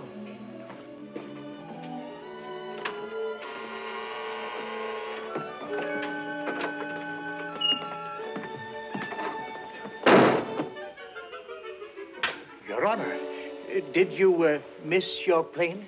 Yeah. Albert, who is it? The judge is back. Darling! Oh, darling, I was so worried about you. Who's the dame? Your fiancée. The girlfriend. Or rather, the judge's. Go ahead, Eddie. Make the most of it. She's all yours. Hey. This is okay. It ain't only a trigger I can squeeze. Why, darling, you've never talked like that before. Why are you staring at me? Just sizing you up. Not bad. Plenty of curves and all in the right places. Come here, babe. Please, darling. You don't have to be afraid of me. How about me and you stepping out tonight? It's been a long time. Please, Fred. Fred? You're Fred. Oh, that's a judge's handle. Mm-hmm. Who are you talking to, dear? Nick. Oh, Nick. Beat it. Scram. Yes, sir. Why, Fred, you never talked to Never Albert. mind what I never. There's going to be lots of things you ain't never seen a judge do. You better get used to it. Yes, dear, I'll try. Oh, please, Fred, you're hurting me. Hey, playing hard to get, eh? What's so funny? Sorry, Eddie. Sorry. What's your name? Oh, really, Fred? What's your name? Well, now, you certainly know my name. I wouldn't ask if I knowed. I'll call you Rosie. Rosie? Yeah. A little number I used to run around with. Built just like you. Come on, relax. I ain't such a bad guy. Now, stop it, Fred. Hey, who you yelling You- at? I'm sorry, dear. Okay. You'll be late. I got lots of time. Of course. But you're due at the auditorium to deliver your speech. Come again? Your speech, dear. It's getting late. I do all my speeching with my rod.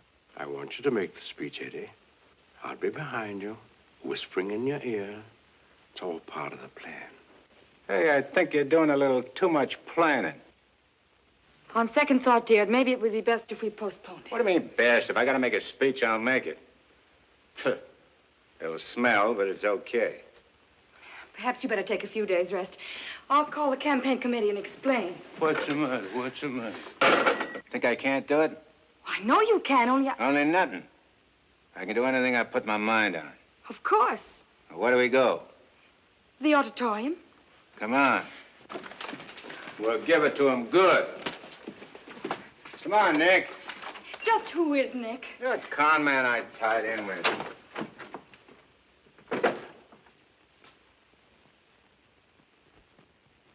Boys, we ain't been forgot by Lady Luck like I thought. Judge Parker collapsed on bench. Now ain't that just too bad? And listen to this editorial. Dare we leave the helm of our ship in the hands of a man whose physical condition is in question, now in the stormiest period in our state's history? Certainly not. And as patriotic citizens, we gotta do something about the situation. Yeah. Now, back in St. Louis... Never mind St. Louis, Shagsy. Whatever you did in your hometown, we'll do it better here. The point is, we've got to see that the judge stays sick. We got to see that his condition maybe even gets worse. Sure, boss. That's the idea. And we've got the judge hanging on the ropes. Now we got to deliver the KO. Yeah. All of which is only to protect the people, mind you. Now, with our boy, people can go about their business in the pursuit of happiness, which is coming to them without worry. Sure, without worrying. That's right. Now, we're speaking at the auditorium at 2. That'll give you plenty of time. Put on a good show, Shagsy. One more cave-in like he had in court yesterday, and we'll be dusting off the governor's chair for our boy. Come on, boys. Wait a minute. Edo? Oh, hello, sweetheart. It's my wife. Go ahead. And remember, I want to hear that the judge is taking a turn for the worse. We'll bring back his teeth. Come on.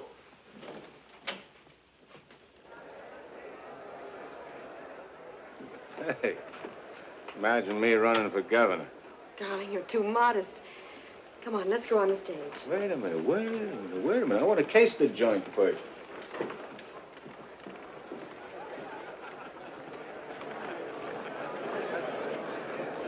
Hey, look at that turnout.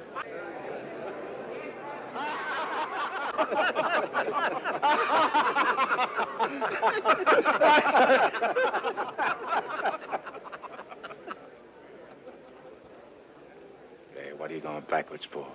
Stick close. You're giving me the words, remember? Oh, there is His Honor now. Excuse me.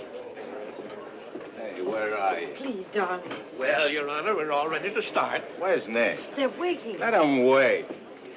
Sure. Hey, where did he go? There's someone with His Honor. I'm sure we can find him a seat. Oh, that'll be fine. Yes. Darling.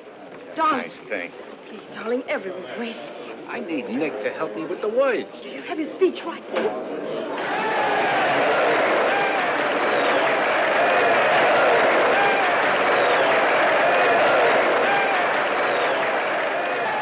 Glad to see you, Judge. We're getting a little worried about you.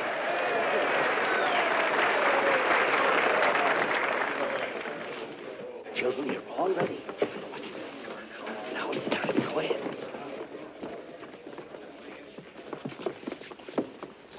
Your Honor. Stand up, dear. Your Honor, on behalf of all the boys and girls who are members of the Parker Clubs, and in gratitude for all you have done for them, regardless of who they are. Regardless of who they are. And where they come from. And where they come from, we want to present you with...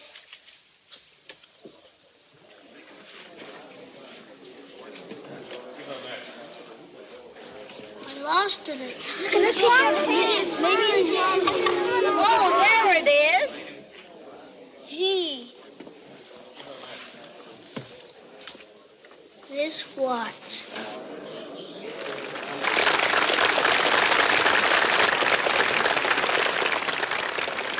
Thank the children, darling. Thanks, kids. You're welcome, Your Honor. All right, children. Thank you.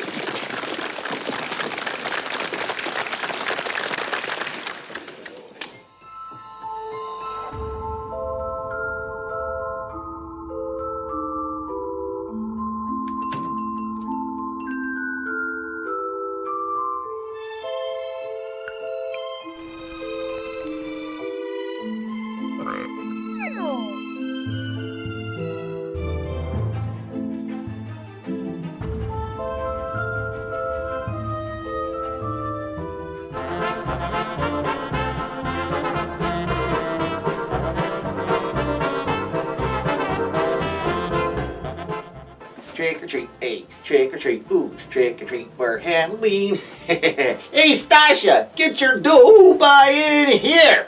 Yeah. Oh, woo. Wow, look at you, look at you, look at you. Wow. Wow, that's pretty scary. You remind me of your Aunt Olga. Yeah. Anyway, yeah, but that's the perfect outfit for tonight's Halloween excursion, right? It's trick or treat. You excited, girl? Yeah, look at you. You can't keep that mask on. You're so happy. Well, all right, we're going to do just like last year, okay? Here are the plane tickets, all right? There you go. You got your bag. You got your costume. You're looking good, oh, kiddo. Let me tell you. All right, oh, and remember, you got to go just to the little guys' houses, not the big guys. All right? Okay, good? All right, give me some.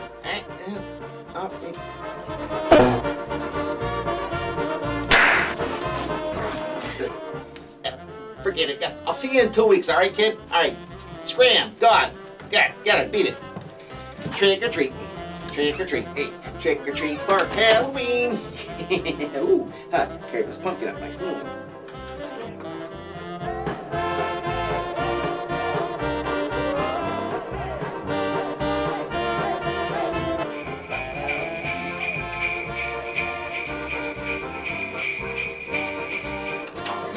No. Oh. Talarski! How many times do I gotta tell you? Don't send your kid trick-or-treating at the North Pole! Sorry, Santa. I couldn't help it. Or there will be no more Christmas for you twos! Oh. Well, happy Halloween, Santa! Yeah! Ho, ho, ho.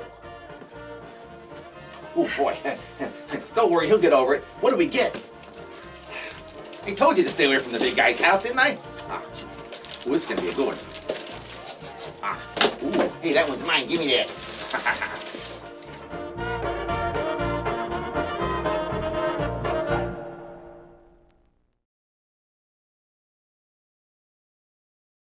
You gotta wait to whoa before I hit the mute button. Hey! Hey, guys! Welcome back, y'all, to the Mummy and the Monkey's Hairy Scary Hangout. Christmas Eve show, mamas. You're watching Angel on My Shoulder. Pretty good movie, huh?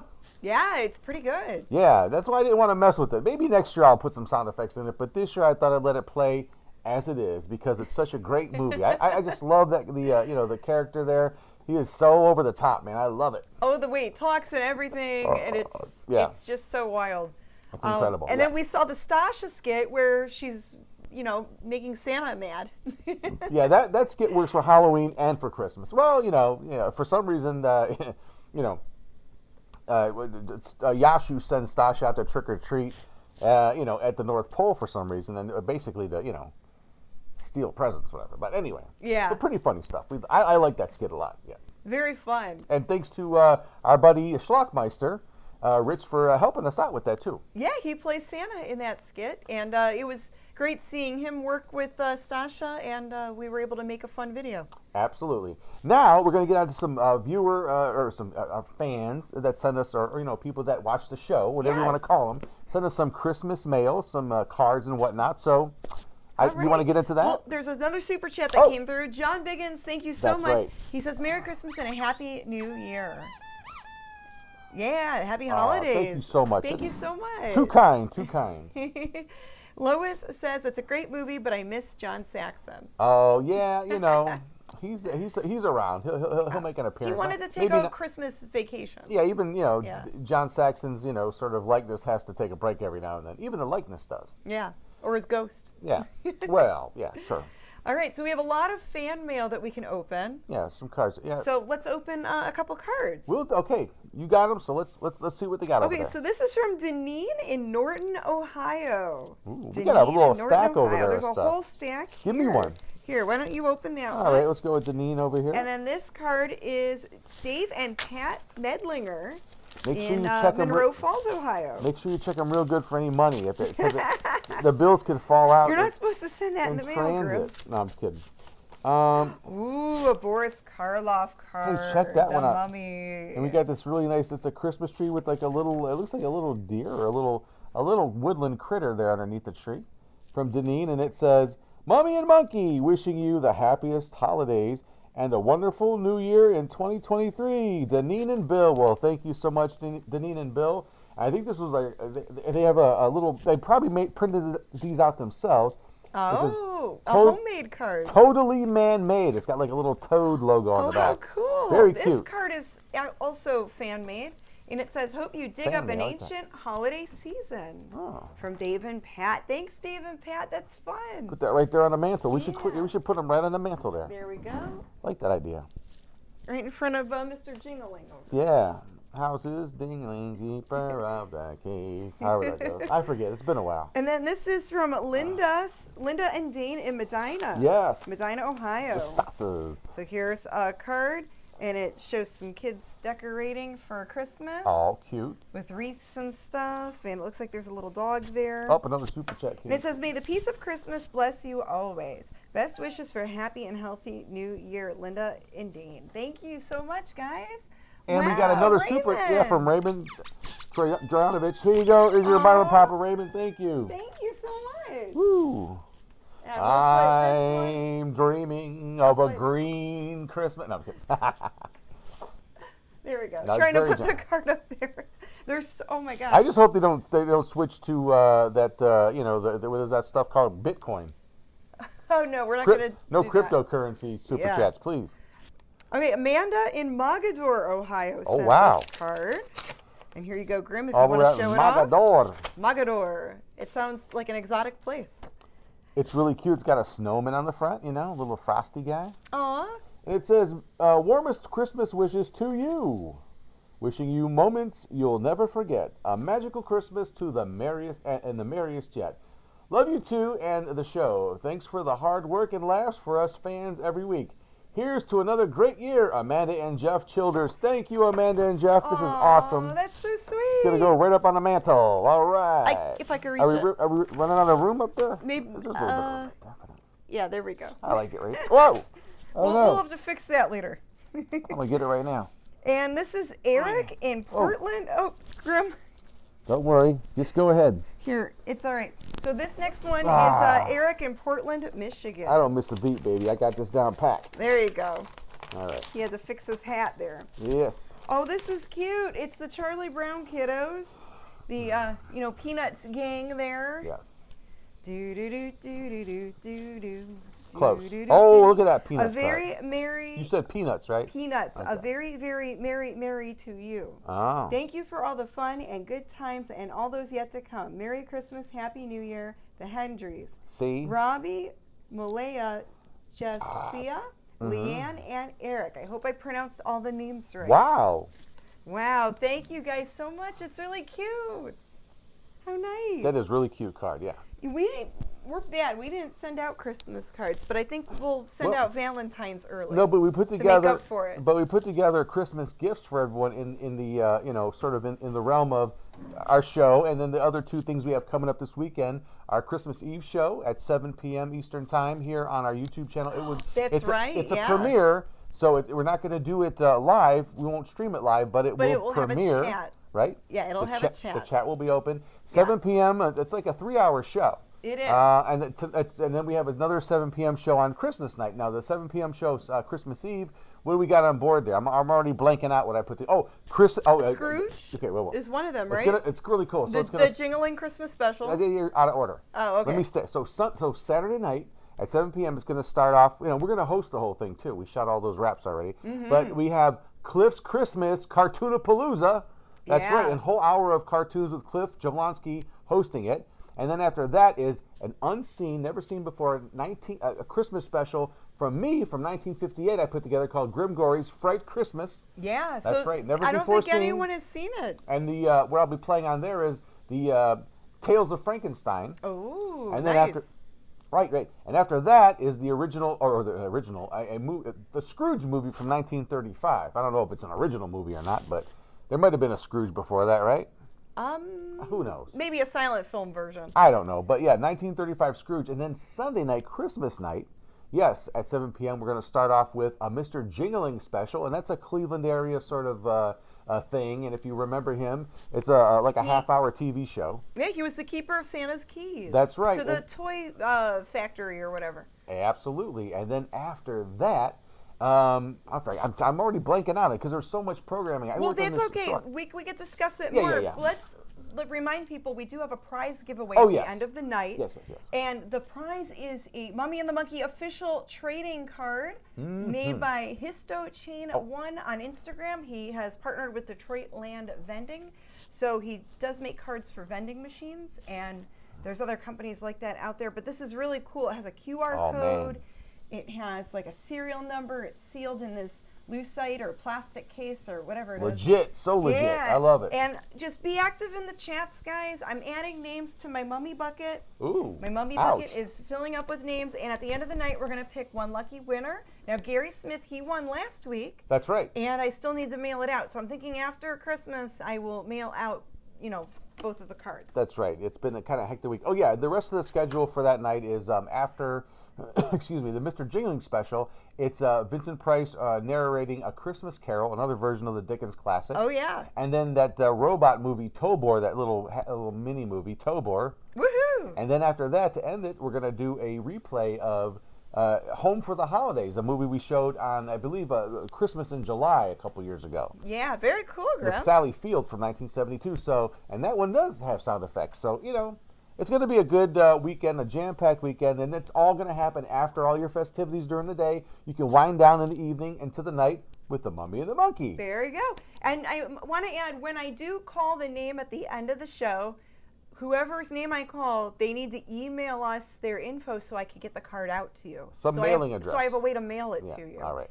Okay. So, before we get back, do you want to open that present? Oh. You want me to open a present? I think you should, Right now? Yeah, why not? Oh, well, I've got presents for you, Grim, but I thought we were doing that later. It's halfway through. Well, I wanted you to open this on the show. I think it's good. Yeah, that big old giant one right there. This one? Yeah. Oh, okay. Wow, you didn't have to get me anything, Grim. I know, and I almost didn't, but, I just want you to take a shower sometimes. I don't really ask for much. That's true. Priority mail. Yeah, that's not Or important. Fragile. Yeah. Oh, okay. It's You fragile. might need something else. Yeah, that because must be Italian. it's taped shut. Yeah. Ooh, okay. Whoa, I got wrapping paper. Whee! You can wrap now. And there's a lot of tape. There is. Just rip it apart. It's a present, so. Ooh, okay. Go nuts. Let's see. I'm trying. Let's use this pen. You're dressed like an elf, but you're opening a present. That's kind of weird. I know. Usually, like, I'd be They're like. wrapping them. Yeah. Yeah. Oh, there goes that pen. Oh, geez. Aggressive. Look at it. Can't wait to. Oh, you got it. I think you got it. Me thinks you got it. There we go. There we go. All right, wow. What is in the box? Indeed. Okay. Is it another cat? It could be. Did you get me another cat? Yeah. Well, it's a pretty big box, so it might be several cats. Earl would be jealous. He Earl would and be. Louie would be jealous. They're very, attention-y. Very, very needy. Is it a goldfish? It's all the bubble wrap you could ever want. Wow, Look I at that. got bubble wrap. Woo! It's something you don't have. Okay, But how now do you got I, Whoa! What? Whoa, really? What is this? Check it out. Sorry, there's like, I'm trying to move that over. Okay. You can't see it. Elsa Lanchester. Yes. To Janet, Elsa, 1902 to 1986. That Yes. must have been to some other Janet, A different right? Janet, but there you go. An official Elsa Lanchester autograph. The Bride of Frankenstein You autograph? got it, yeah. And it's funny, Claude Rains played the Invisible Man, Universal Monster. Now you have a Universal Monster actor's autograph. Where the hell did you find that? It's a long story, but I'll tell you. Wow. I'll tell you during the break. Wow. But yes, it was definitely something that I couldn't pass up. Grim. And I thought it fit in there. So the autograph this is the autograph that's underneath there. Oh, so there's like a picture underneath there. Yeah, this photograph is underneath there, the signed photo. And it's got the certificate of authenticity. Oh, and it's certified. Yes. It's all legit and everything. It's super legit. And wow. yeah, so you can see that. Yeah, and Too legit to quit. Yeah, so it is mounted back there, and well, I mean, and they're not easy to find, that's for sure. Oh my gosh, Grim. Yes, and I know you're a fan, sort of a little bit of a you. fan of hers, so. Yes. Yeah. Very cool. Yeah, she was a cool lady. Oh, thank you so much, Grim. That's right. Aw. Not a problem. All right, Anytime. well, let's get back to Angel on My Shoulder. That's right. And We'll let's get back see to what that. else happens with what's his name, Eddie. Eddie Kegels. That's right. He's working for the devil himself. Oh my gosh, who isn't anymore, right? Oh yeah. And we'll be back with more fun right here on the Mummy and the Monkey's Hairy Scary Scary Hangout. Hangout. Enjoy part 3.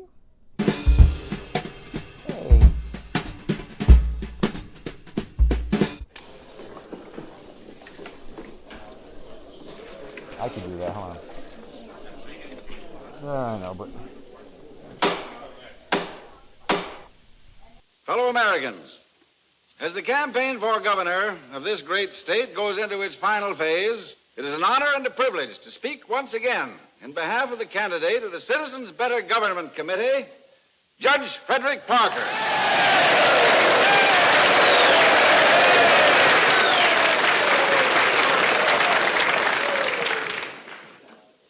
The whole country knows of the famous Parker Youth Foundation, created by our candidate 10 years ago. This one organization has reduced juvenile crime 97% since it was founded.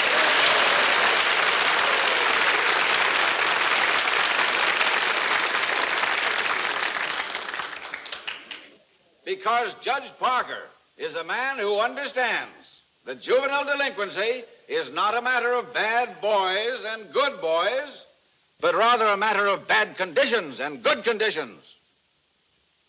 He is a man revered and loved by his friends, respected and feared by his enemies, a man of countless virtues.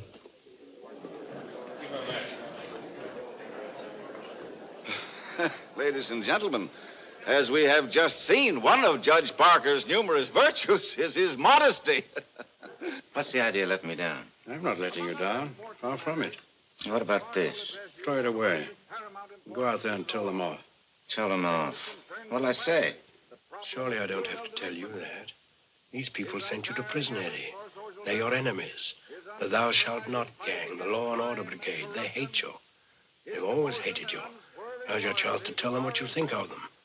You're not afraid. I ain't afraid of nothing. Then go out there and give it to them.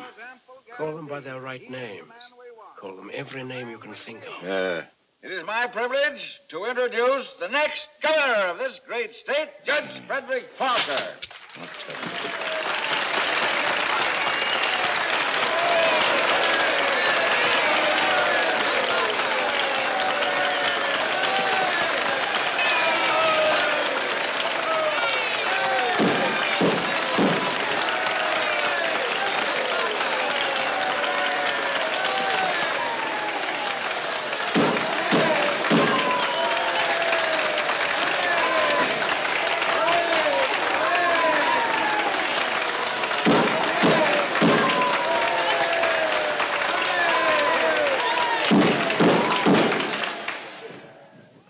Listen, all of you. I'm going to tell you a few things. You are...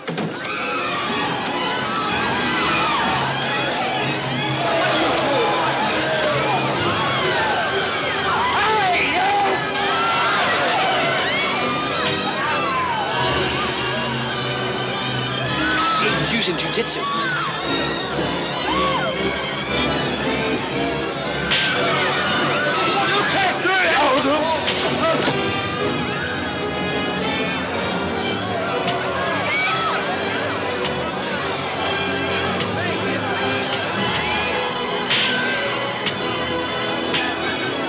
Stop it, Eddie. Stop it. They're your friends. You're crazy.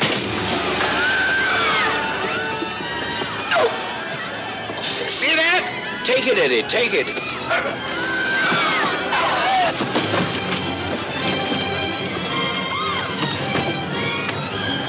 It's not you they're after, it's the judge. Yeah, but I'm getting the punches. But you're making a hero of the judge. You want him to make mincemeat of me?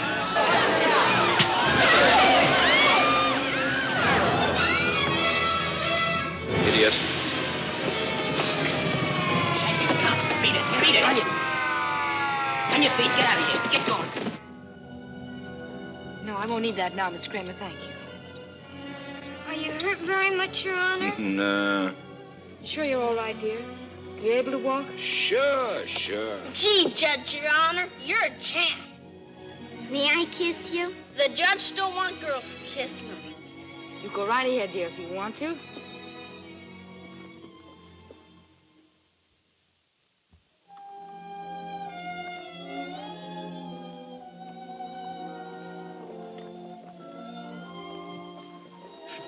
Come on, babe. Hey, where's Nick? Oh, never mind Nick now, dear, please. Well, he was with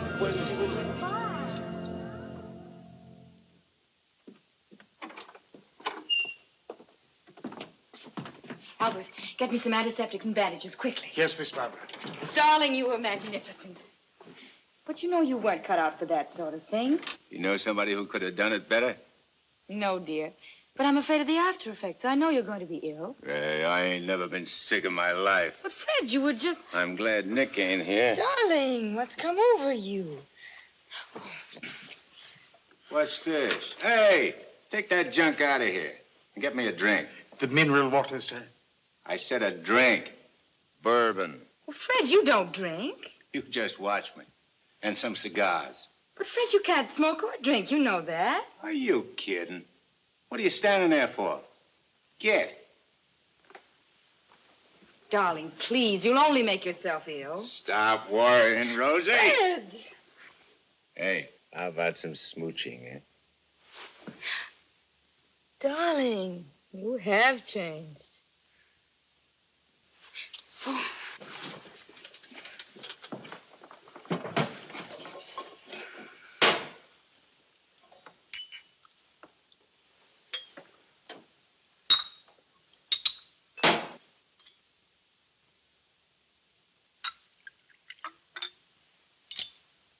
Want a shot? I wish you wouldn't, dear. You've had enough excitement for one day. I ain't started yet. Take a powder. Take a powder, sir? Oh, you mean scram? Here's luck, Rosie. Be careful, dear. I can do this all day.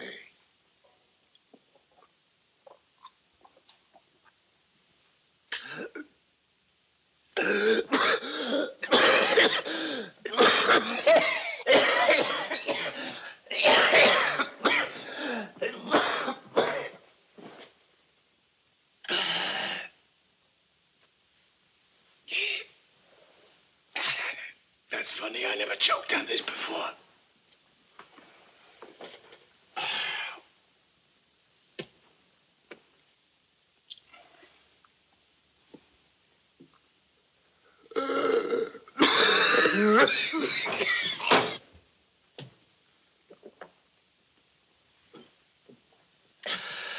Kind of a body did that lug slip me anyhow? I better have Albert put you to bed. Hey, I ain't sleepy. You feel good. I've got to get home, dear. Home? Don't you live here? You know perfectly well I don't live here. The judge must be screwy or something. You ain't going home, Rosie. I am going home, and the sooner the better. Wait a minute. Hey. Darling! Wait a minute. Oh, Fred, I told you. That's all right. I'm all right. You don't have to worry about me. I've nothing the matter with you. I'll be fine.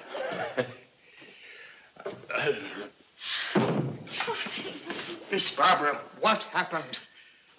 His Honor just passed out.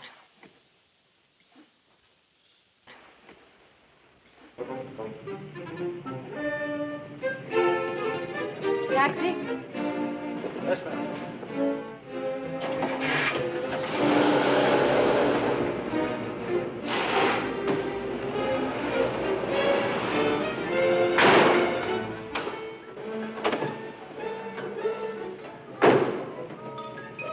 Hey, what's the idea? Get back in your cab or I'll slug you. I don't get excited. Come on. No, wait, let's take this one.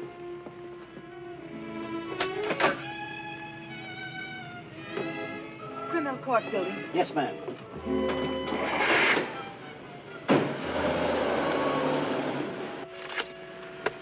I have the sworn affidavits and depositions from those witnesses in Chicago.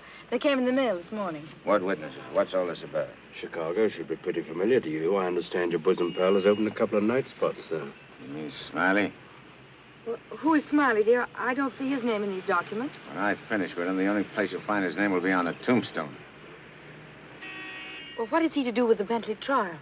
I don't know no Bentley. All I know is... Bentley trial, dear. The case you're hearing in court today. Don't worry, Eddie. I'll be there. This gives you another go at Parker. You be sure you don't bungle it this time. Sure. I know all about trials. So do you, Bub. Are you talking to the cab driver, dear? Keep your eye front. You want us to get killed? Sorry, Your Honor. Dear, listen to me. I was talking to Dr. Higgins. He said that... Listen, Rosie, I'm handling it my way. First comes Bentley, then comes that St. Louis two-faced, double-crossing, backstabbing... Fred! I'll show you a few tricks on how to get Smiley. Tricks you never even dreamed of. Sure. I'd go through with the trial and nothing flat. And then we shoot out to St. Louis. What will we do in St. Louis, dear? Not you, just us. Not me. Just us. Oh, darling, you frighten me when you talk like this. This is strictly between me and Smiley. We're going south together. On a vacation? To Florida? Further south. It's 100 times hotter.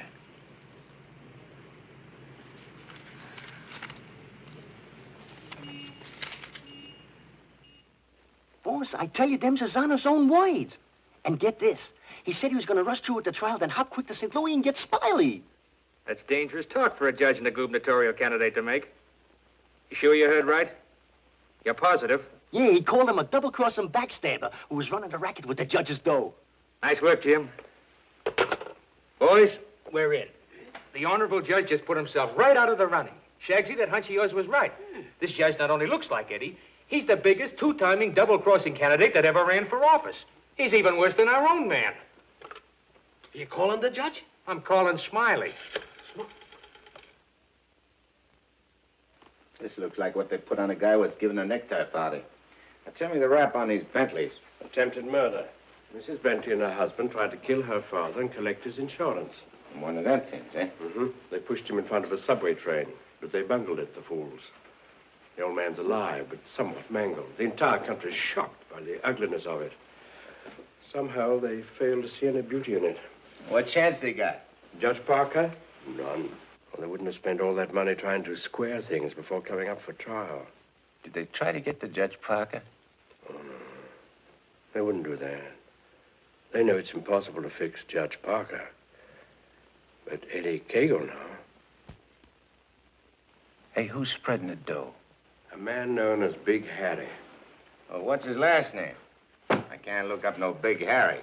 I want to call him up and have him come here quick before the trial. No, he's too smart for that. Well, what'll I do? Well, you just dial spring 74242. I'll guide you. A little telepathic transmission. Always showing off with them big words. I used to dish out plenty of dough myself when I put in a fix. Got my chance to get some of it back.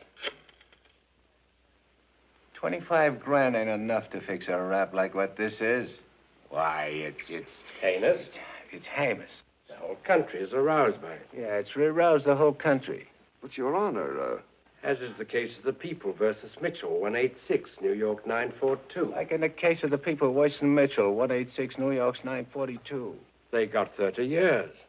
You don't want the Bentleys to do a 30-year hitch, do you? No, Your Honor, but if you'll only be reasonable, let me bring the Bentleys in. So you can have witnesses for the fix, huh? No, Your Honor, I just want you to see them and have them say a word in their own defense. Wait.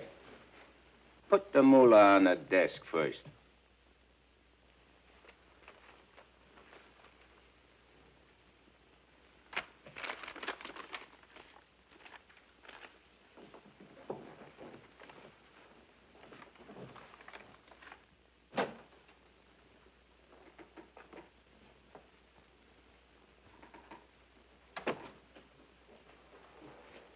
Your Honor, this is Mr. and Mrs. Bentley. They will tell you that this whole affair was merely the result of a tragic misunderstanding.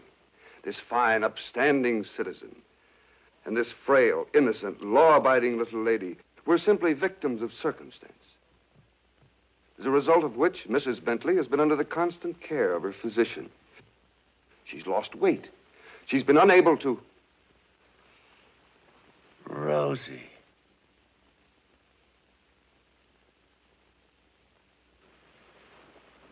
Rosie Morgan. Can't be. You was bumped. You was bumped. You didn't wait long to get hooked up with this lug, did you? Your Honor. Shut up. Oh, easy, Eddie. Don't ruin everything. You shut up, too. All them trips to Kansas City to see your poor old crippled mother. And you. Your Honor, get hold of yourself. So this was your mother, huh? Your little two-timers playing around with him all the time. But I got you now. Wait till the trial starts. I'll throw the book at you. I'll give you the works. I'll salt you and him away for keeps. Your Honor, the court is ready, sir. Here's your dough. You can't fix this rap, not for $1 million. Not for all the dough in the country. Your Honor, they trying to bribe you? Imagine. Well, wait till I tell the story at the press, Your Honor. After this, you're a cinch to sit in the governor's chair. Hey, don't you never say chair to me. Oh, I'm sorry, Your Honor. You fool. You unmitigated, abysmal fool. If you had a body, I'd tear it apart. Good thing you can do that trick. You should see him. He's gotten worse. He's somebody I don't know anymore. What is it, Matt? What's happened to Fred? It isn't as simple as diagnosing a case of measles. No, thanks. It could be a throwback to his formative years, his young years, the boyhood years when he lived in the slums. But what caused it? Fear, probably. Of what? Well, he might be afraid of the high office he's running for, afraid of being elected, afraid of the responsibilities it might mean, afraid of loving a woman like you. A woman like me? Yes. Barbara, I think Fred should withdraw from the campaign. Are you serious? Deadly serious. But you can't be. He's as good as elected right now. Yes, I know. He'll be all right. He's got to be. He's got to be governor.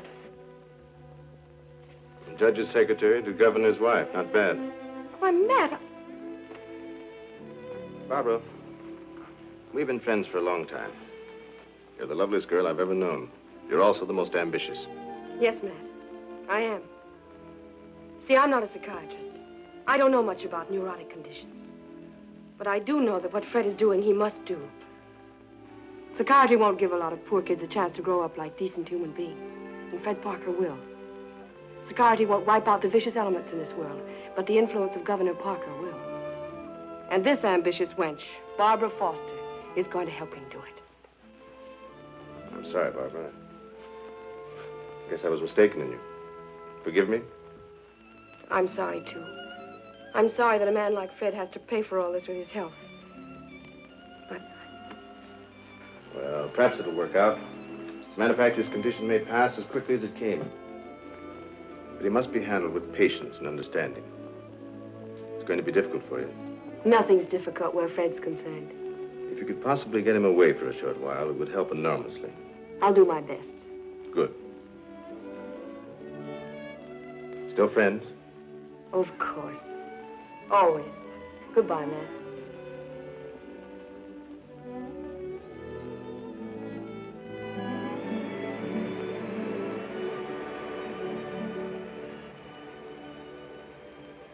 Lovely, isn't she? Go ahead, Eddie. Make the most of it. She's all yours. Mine, huh? Nah. This dame ain't like Rosie. Why I sent for you so sudden is this, Smiley. You've been negotiating to operate in the East the same as in St. Louis, which is okay with me and the boys on certain good and reasonable conditions, of course. I got conditions, too. Oh, sure. We're not going to have any argument about percentages. It's only one question. Shoot. Eddie Cagle. What about him? Well, now that he's out, free again. Ain't you heard? Eddie ain't around anymore. He ain't. He was bumped off the minute he graduated college. Well, what do you know? That means you're top dog now. Nobody else.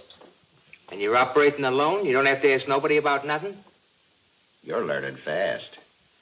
You wouldn't be holding out any important information on us, would you, Smiley? Such as, for instance? For instance, like silent partners. You know, someone way up in political circles that's maybe getting a cut out of everything? I told you I operate strictly alone. We heard different. And we heard it straight, Smiley. You're hearing it straight from me. Yours truly, Smiley Williams. All right, Smiley. If you say so. After all, if you ain't exactly telling us the truth, it'll be complications, which somebody'll get hurt. It's always the other guy gets hurt. Not me. Send him to the judge's house. That will settle both of them. Just get them together. Tell you what, Smiley, I just had a thought. Before you open up, there's a guy you gotta see. If he gives you the okay, then we'll do business. Is he the juice? Yeah, the juice. I'll give you his name and address. You better call on him right away. If he's not at home, wait for him. Judge? A judge, huh? Frederick Parker. You better be getting on over there. Is he the juice? Running for governor, too. Surprised? Yeah. I thought you would be. Is he tough? You tell us. We'll be waiting to hear how you come out. Bye, Smiley. So long.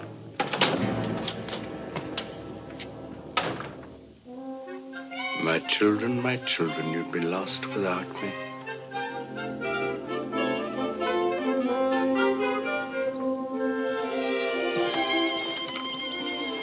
The governor's mansion's all right, but this is where we'll really live. Shall we go in? In? Where? In our house, silly. Oh, sure. Can't you just see it? Shining and beautiful. Oh, remember, darling, all the fun we had planning all this? location, and the rooms and the garden. Come on, let's go up these 3 little steps.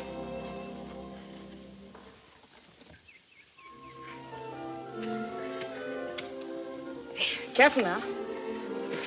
Now, we're on our porch. Oh, darling, we spend a lot of time out here. After dinner in the evenings when it's quiet and peaceful. Let's go inside. Hey, oh, wait. What's the matter? We have to open the door. Oh. Come in, dear. Now then. Hey, you forgot to close the door. When we're married, I'm going to insist that you carry me across the threshold. When? Well, we get married, eh? Oh, don't say it so gloomily, dear. It won't be that bad. Now, over here's your study, your private sacred room. And there'll be pictures of all the great men of law and literature and politics. And then over here by the window will be your law library. And a big lounging chair for you to slump down in and read. Well, will I want to do any reading with you in the house? My Fred, that's the nicest thing you've ever said to me. A lot of nice things I want to say to you. Say them to me in there. That's the most important room in the house. What is it, the kitchen? No, the nursery.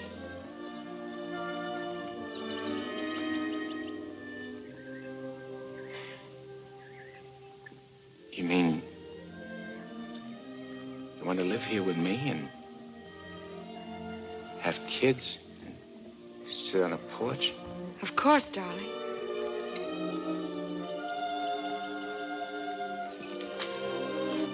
Look at me.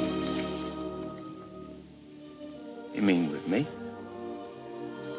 The way I am? Or what you see and how I talk? I love you. You don't see no difference? No difference that matters. Imagine I could have had all this. Been all this. People calling me Your Honor and smiling at me. Kids making a fuss over me and me not having to hide from something all the time. And you. I could have had you. But you are all that. You have me. I ain't got nothing. I ain't even got myself. Darling, don't say those things. At least not out here. You promised today'd be our day. You promised to forget all about the court and the election, everything.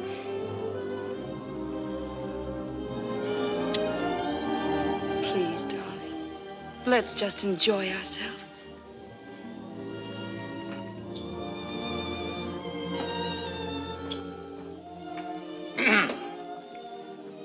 I beg pardon, sir, but perhaps you'd prefer to come back tomorrow. Evidently, His Honor is unavoidably detained. I'll wait. Yes, sir.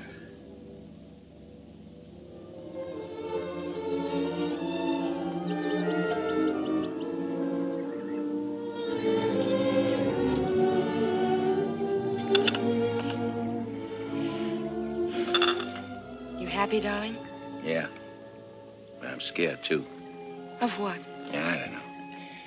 I never been scared of nothing in all my life. Dr. Higgins said you Nah, might... it ain't nothing the doctor knows about. Something I can't figure out myself. Except maybe it's because I found something I never had before. Something I want to hold on to. A place like this, and feeling of quiet inside me. A new slant on things.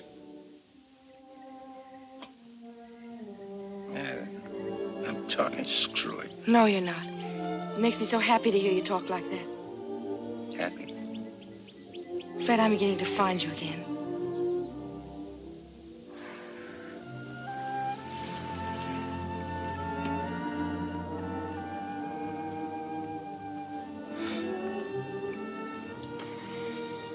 Honey, I'm all mixed up, I guess.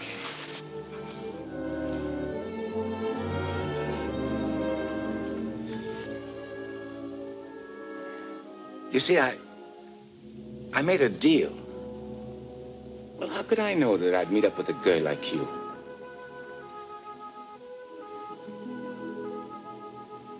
If I'd cut my arm off, then hurt you.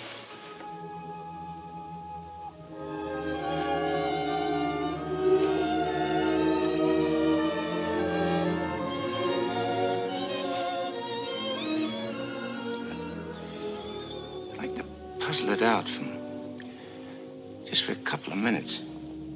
Myself. It's all right, darling.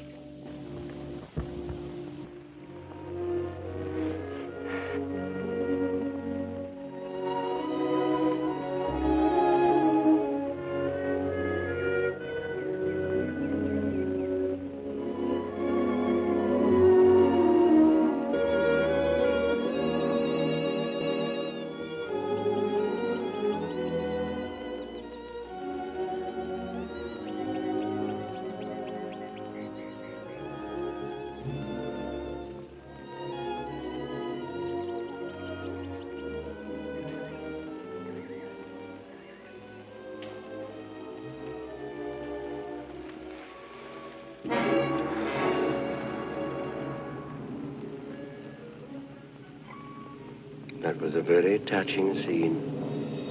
What are you gumshoeing around for? I have some nice news for you. You remember I promised that if you'd help me get Judge Parker, I'd help you get Smiley? Mm-hmm. Well, I happen to keep my word, even though some others don't. I did everything you asked me. And bungled everything, too. Instead of ruining Judge Parker, you made him more popular. That fight in the auditorium. You're refusing the bribe in the Bentley case. And now this fantastic billing and cooing. A guy can change, can't he? Oh, not you, Eddie. It's too late for that. Besides, a halo isn't your particular dish. However, what I came to tell you is this. Smiley is in town. What's he doing here? He's come to extend his cafe business. He's going to open up in this city. With your money, Eddie. The money you went to jail for. The money he killed you for.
Hey. Merry Christmas Eve to you all. Welcome back to the Mummy and the Monkey's Hairy Scary Hangout. Wow.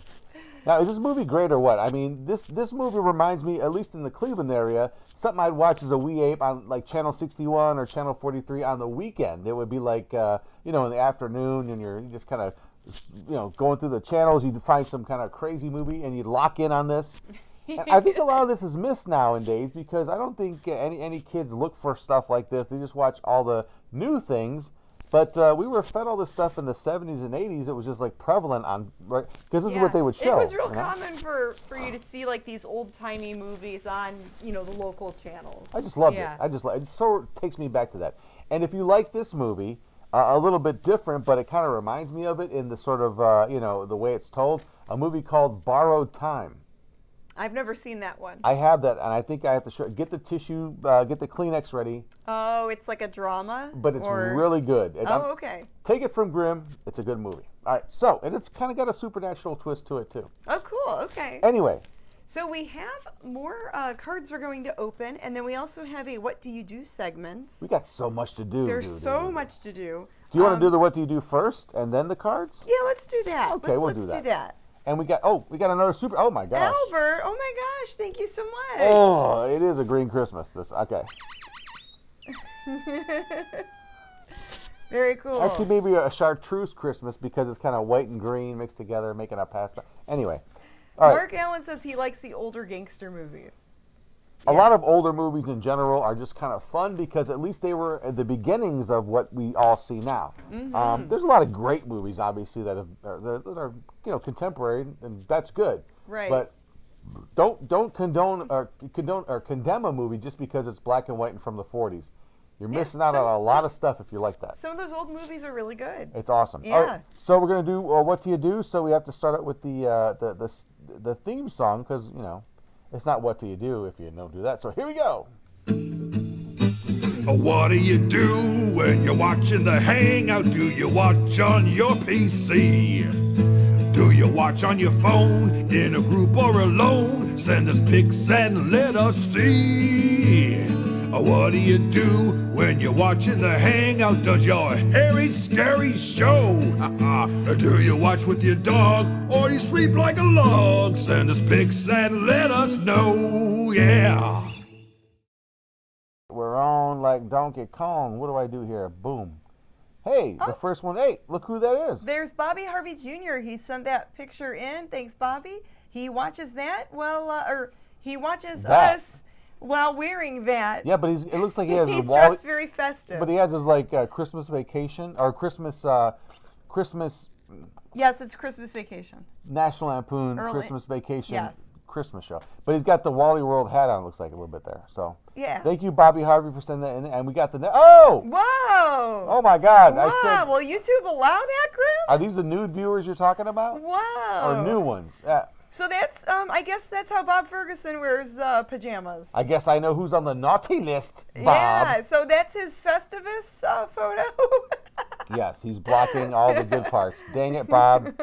Oh, well, anyway, but hey, we have to keep this PG-13. That's our friend Bob. There you go. We love that photo. Thank you for seeing that. Well, we can't unsee that now. No, I'm going to save that one. And then, and look, this is from Kirk. Oh, wow. Okay. This is his daughter's cat, JoJo. That's their cat, JoJo. So they like to watch our show on the couch with their sweet cat, JoJo. And that rhymed. Watch a show with JoJo. Oh, she's so baby. cute. Don't you know? What a cute cat. She's adorable, yes. And Thank you, what is Kirk. that, like tortoise shell? Like a tortoise shell cat. Yeah, different colors there. And that's what we call What Do You Do? So if you want to send anything to us, like, photos of what you do when you watch a show, or kind of anything in general that you want to contact us, here's our information. Yeah. themummyandthemonkey at gmail.com. Oh, yeah, so you can send in pictures as long as it's within YouTube guidelines. Yes. Otherwise, Grim will have to do some creative editing. Or kind of like how Bob did some I'll creative editing. I'll put them in my personal file. They'll be added to his personal My collection. Rolodex. Oh, I'm saying. Anyway, so there you go. All right, so that's that. All right, so let's open some cards here. Yes, and you're entered tonight in tonight's prize giveaway for just being in the chat, okay? Oh, yeah. I've been writing down names for the prize giveaway, and the bucket is full. We've got a little bit of movie left, about a half an hour, actually, of the movie, okay? But we have a lot of stuff to get to here with the Christmas cheer. So here's a card from Renata in Florida. Oh! Ooh, she sent us some sunshine, I hope. Oh, nice. Okay. Oh, that's cute. There's a little card there. Man, we got a lot of cards this year. Thanks for always brightening viewers Fridays, the horror host community in general, and for being my friend and showing kindness over many years. Merry Christmas and Happy New Year, Renata. Oh, that's sweet. That's adorable, Renata. Thank you so much. Thank you, Renata. Hey, this one's from Mr. Todd Andrews from Willoughby, Ohio. Ooh, nice. And it's the classic pickup truck, you know, with the Christmas tree in the back. It says, Merry Christmas. Aww. And inside it say, May all roads lead to... May all roads lead you to a season filled with cheers. Todd Andrews, stay sick, turn blue, cool it with the boom booms over there. Little Ghoul reference there. Nice. Love it. Thank you, Todd. That's awesome. And this one is from Neil in Lansing, Kansas, all the way from Kansas. I wonder if he knows Dorothy. Yeah, well. Dorothy over in Kansas. Yeah. Christmas fills our homes with blessings. The filter's on tonight, folks. Good luck in the new year. Love you guys and your show. I'm always down to Friday from Neil, and it has a nice, you know, winter scene there. So thank you, Neil. Now, I don't know who this guy is, but he calls himself Gary Smith. Oh, we know Gary. I have no idea who that is. Grim, you know Gary. Oh, that Gary Smith. He was last week's prize winner. Of course. We love Gary, man. He comes to Gary's cool. Every function that has to do with collecting, like cool stuff or horror hosts or things like that. Yeah. Monster stuff, comic stuff. Gary can be found there. He is a collector connoisseur, and actually gave us a bunch of stuff recently that he's found in his house, like videotapes of like programs that are just amazing from the 80s. Oh, yeah. All right, so it starts another truck. Ooh, a nice winter scene. Winter scene with the truck hauling a Christmas tree away. Yeah. I love it. It says, Home Sweet Holidays. Okay. Greetings of the season from our home to yours. Merry Christmas, Gary. Aww. Right to the point. Thank you. Thank you, Gary. I like that. And this one is from Grandpappy. And Whoa, look what fell out of there. I think this is from Gary's. Gary. Oh my gosh. Thank you so much. I'm dreaming of a green Christmas. Hang that on the tree. Yeah. It'll get lost. It'll camouflage. Thank you guys. Oh Thank my you, Gary. gosh. Oh my gosh. This is from Grandpappy in Chardon, Ohio. Grand- I wonder if he knows the Chardon Polka Band. He might. I always make that joke about checking it for money, and there it goes. So there you A go. wonderful winter scene with some glitter there, with some little houses and snow. God, I can't get any better than this, can it? Mummy and the Monkey, Happy New Year, John Grandpappy, from Karen and Grandpappy. Now, Grandpappy has, Awesome. gone the extra mile and sent us a few skits in the past. He has. He sent some fun videos. Very recently, actually. Not that long ago. But, yeah, he's a participant. He and Marty, our buddy Marty, likes to contribute to the show with artwork. And then and Grandpappy sent us some skits, So, oh, yeah. Okay, this one is from... Let's see. I can read. I think it's on the back there. And okay. merry every holiday also, because there's also Hanukkah that's going on right now. Yule was just a few days ago. Yeah, we have Kwanzaa starts the day after Christmas. All that's. I mean, this is like. And then New Year is next week, so we love all the holidays. It's all a fun way to celebrate. What's the Wiccan one? That's Yule. Yule, okay. Yule or the solstice, yeah. Everything. Yeah. Embrace it all, baby. Yeah, we love all the winter holidays. That's right. It's so fun. This is from Miss Karen Dilly from Warren, Ohio. And it says, Merry Christmas, a beautiful, snow-laden Christmas tree. I love it. Thank you, you, pine Karen. tree with a little red bow on top. It says, Merry Christmas and best wishes for the coming year. Thanks for all the entertainment on Friday nights. You guys are the best. Karen Dilly. Awesome. Woo-hoo. Thank you, Karen. You're a Dilly. I love that. And this card is from Bobby Harvey Jr. in Cleveland, Ohio. Who's that? We all know Bobby Harvey Jr. Oh my gosh, love. Oh, my last card's Bobby Harvey too. Oh yeah, cool. Perfect time. That wasn't even planned. Yeah.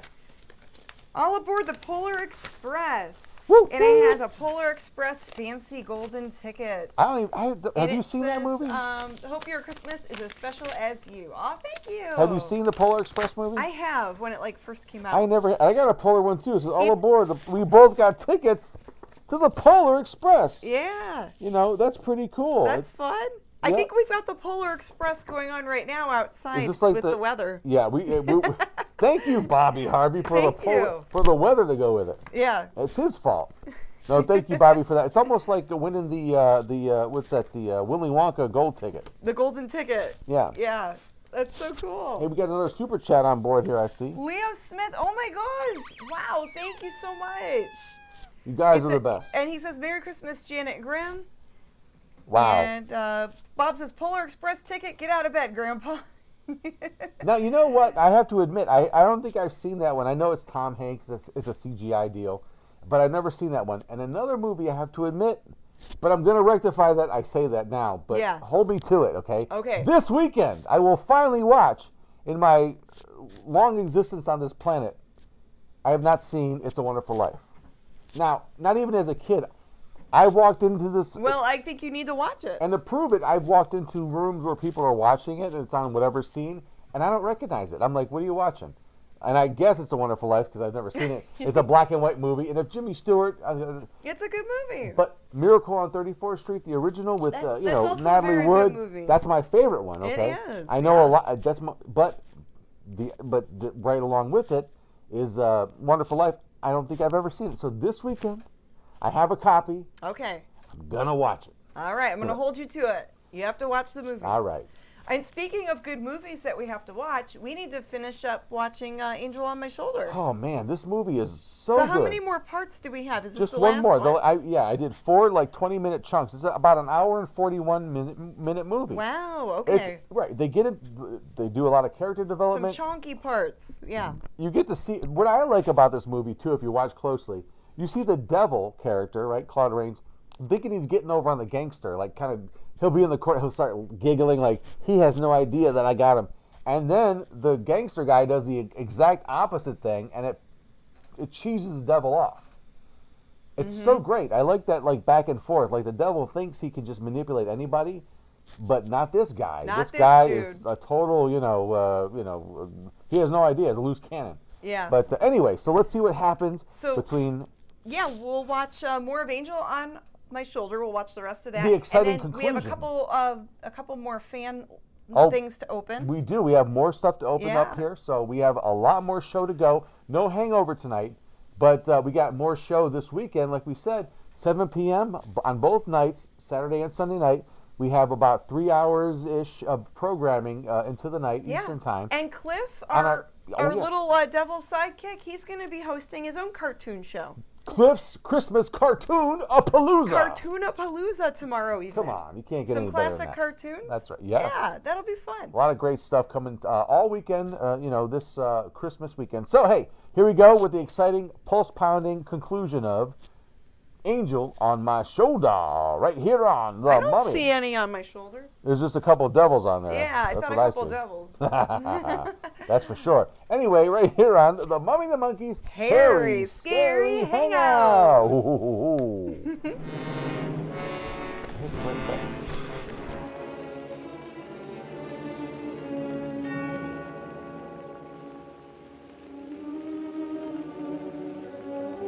I don't know.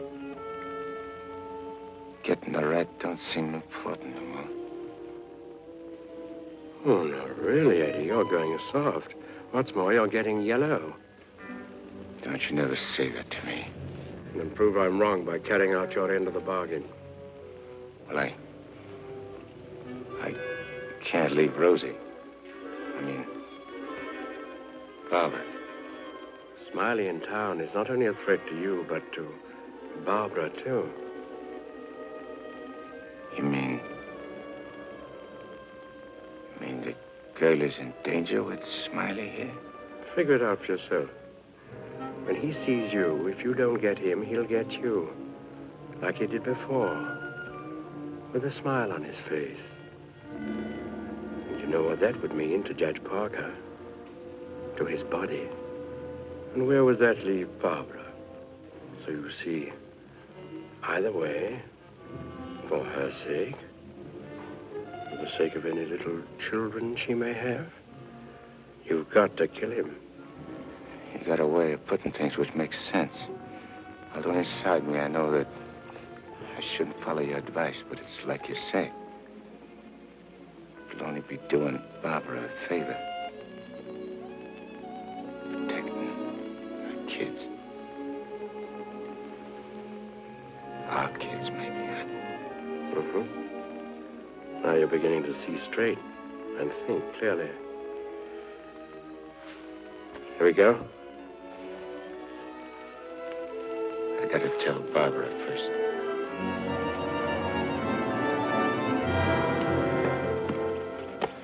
Honey, I gotta attend to something very important. Gotta use your car. My car? Well, I guess it's all right, dear, if you want to. Thanks. I won't be long. Look, honey, I want you should straighten me out on something. I'll try, dear, if I can. If we was already married and living in this house and had kids, and one day a big rat full of poison came out of his hole and showed his teeth and went for the kids' throats, what would you do? There'd be nothing to do but destroy it. You mean kill it, don't you? Yes. Thanks. Thanks for straightening me out.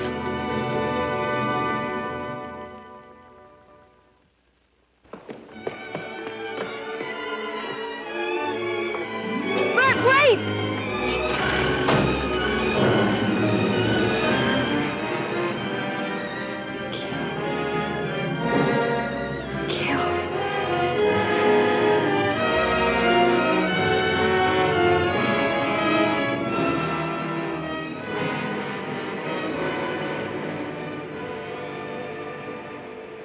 What a beautiful day. One couldn't ask for more delightful weather. Take that grin off in your face. Now, please permit me the privilege of expressing my happy frame of mind with a few facial wrinkles. It relieves the tension. Look out I don't put some wrinkles on you. It'll stay for keeps.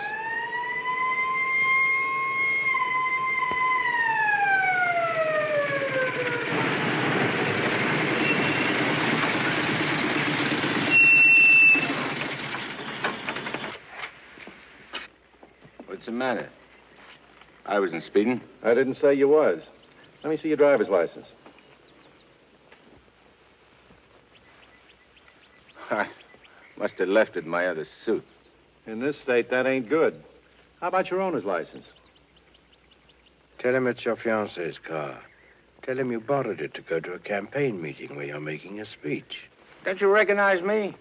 I'm Judge Parker. I'm running for governor in the next state. There's a political shindig there tonight, and I'm making a speech. This is my financie's car, see, and she just let me have it for the emergency. What's her name? Barbara Foster. That's an interesting set of circumstances. A girl by that name phoned the police to report her car stolen. And the description of the car and the license number was identical with the one you're driving. I'm telling you, you're making a mistake. That's what they all say. Anyhow, you can explain it down the station house. Follow me.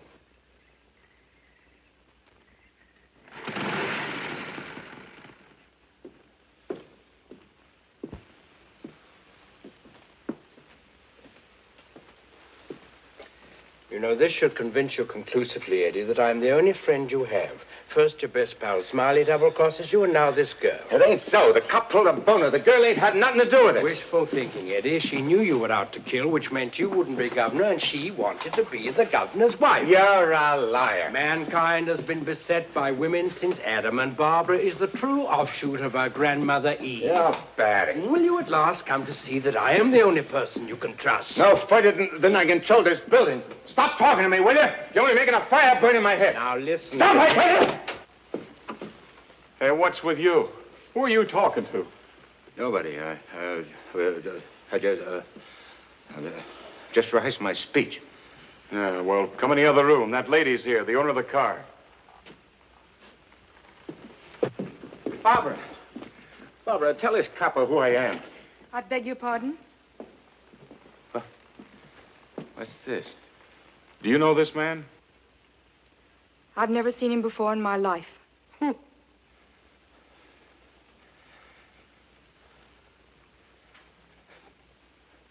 Barbara, please. Don't do this to me. You'll have to file a complaint, lady. All right. Barbara, wait. Let me talk to you. Alone. Just for a few minutes. This may mean everything to you. To your future. Please.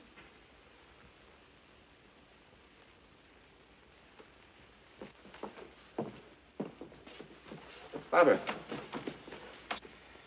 there's certain things I can't tell you, because I know you won't believe it. But you gotta believe this. For the first time I can remember, I'm trying to do something for somebody else without caring what happens to me. I was beginning to change, you understand? You've done it. Don't spoil it now. Don't let me down. For your own sake. For the sake of them kids. Which is gonna sleep in that nursery you were telling me about. Fred, you said something about making a deal. All right. I want you to make a deal with me. I'll get you out of here if you'll go with me to a minister and marry me right now. But I can't. Take it up, Eddie, and you can finish what you started out to do. All right. I'll marry you.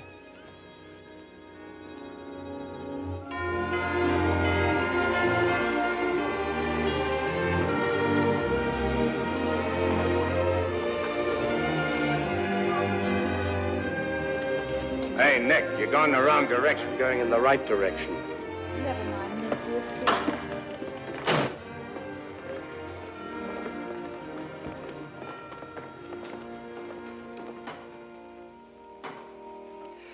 And he said in another place, if anyone offend one of the weak who believe in me, it were better for him.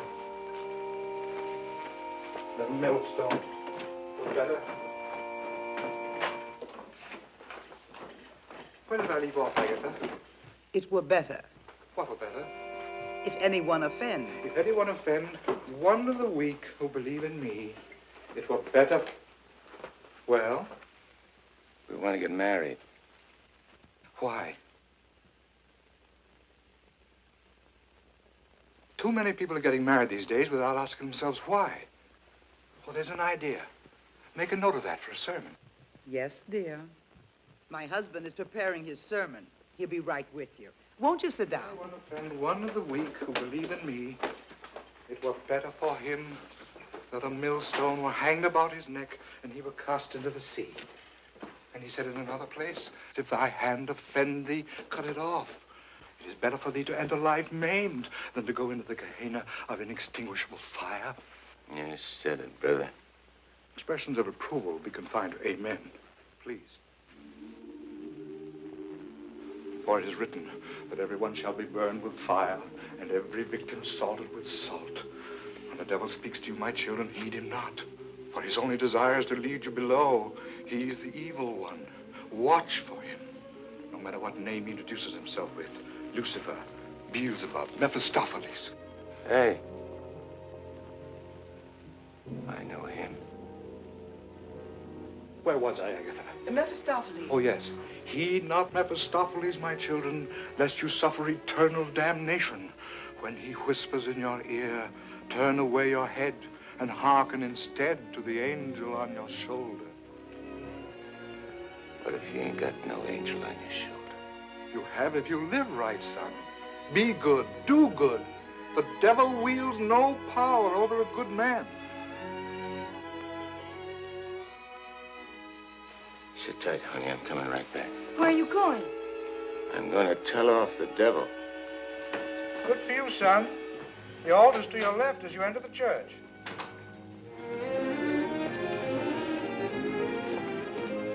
Well, Eddie, I just come out to tell you something. There's a smart operator in there what knows all the answers. You don't say. Mm-hmm. He even knows who you are. Do you know? Yeah, Nick. I know. I'm afraid I'll have to take you back, Eddie. You know too much. The dope I got says you can't get the drop on a good man. That hardly covers you. My record's clean this trip. I ain't done nothing wrong since you brought me back. Eddie, I've only the kindliest feelings toward you. And to prove it, I want you to go right back in there, marry Barbara, and my blessings on both of you. We don't want no blessings from you. I'm through with you.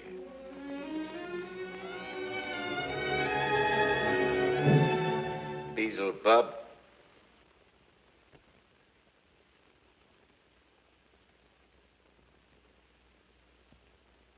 And therefore is not by any to be entered into lightly, but reverently, discreetly, advisedly, soberly, and in the fear of God. Under this holy estate, these two persons come now to be joined. If any man can show just cause why they may not lawfully be joined together, let him now speak, or else hereafter forever hold his peace. I require and charge you both. Wait a minute. Please, dear. He brought up something important. Honey, I gotta speak now, like he says. I can't marry you. I'd be doing wrong. And that's just what the devil is waiting for. Oh, dear Lord. Fred, you don't know how hard I've been trying to help you in every way. But I'm afraid I can't go much further. You're not only destroying yourself, you're destroying me. And I just can't stand it any longer. Please, let's go on with the ceremony. But, honey, I can't. My eyes have been opened. Marrying you now would be the worst thing I could do. Which don't mean that you lost Fred Parker, but like you said this afternoon, you'll be finding him again. And you'll be proud of him. Like you always was.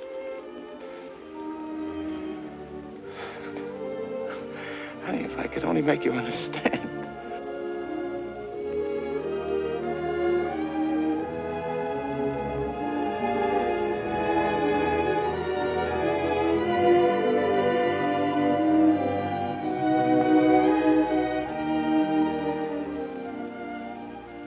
I think I do understand, darling. Come, I'll drive you home.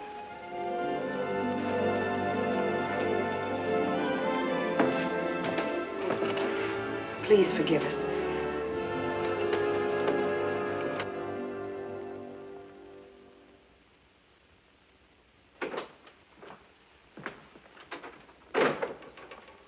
Eddie, you have a visitor. You might like to know that in his breast pocket, he is carrying the very gun with which he snuffed you out. He's been carrying it around ever since. Brings him luck, he says. You can now repay that long overdue debt with your own gun. That's what's known as poetic justice.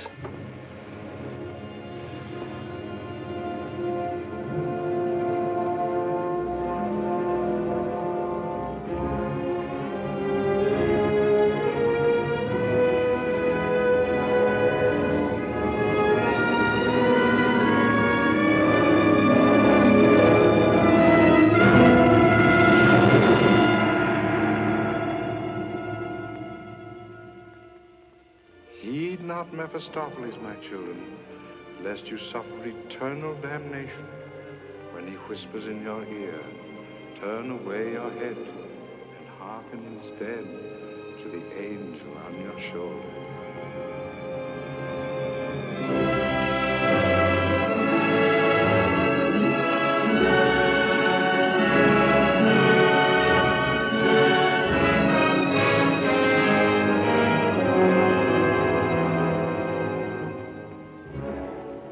Mephistopheles, or Nick for short. But I ain't never plugged no guy what's asleep. I'll wake him first. It's so much simpler this way. I made him drowsy to make it easy for you. You make everything easy, don't you? All right. Have it your way. Wake him up. It might be more amusing. I'll go fix him a drink. Make it feel like old times.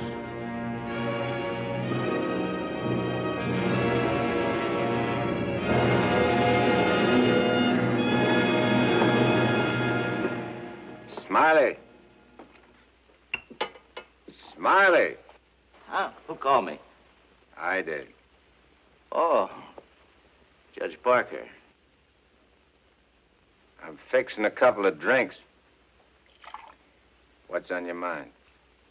Well, I'm operating in St. Louis and other spots. Mm-hmm. And I'm interested in a couple of joints here in the East. Bellamy steered me to you about getting a passport. Sure. I understand. So, as is my nature to come to the point pronto, what's your cut? $100 grand and 25% of the take. Hold on, Judge. I may be from St. Louis, but I ain't no hick. You operating alone? No partners? All alone. I heard there was Eddie Cagle heading your outfit. Yeah, but he's dead. You sure? Well, I ought to know, 'cause I, 'Cause you... what? I got the flash as soon as the cops found his body. I heard he was your pal. Yeah, we grew up together. I used to do his thinking, and he'd do my fighting.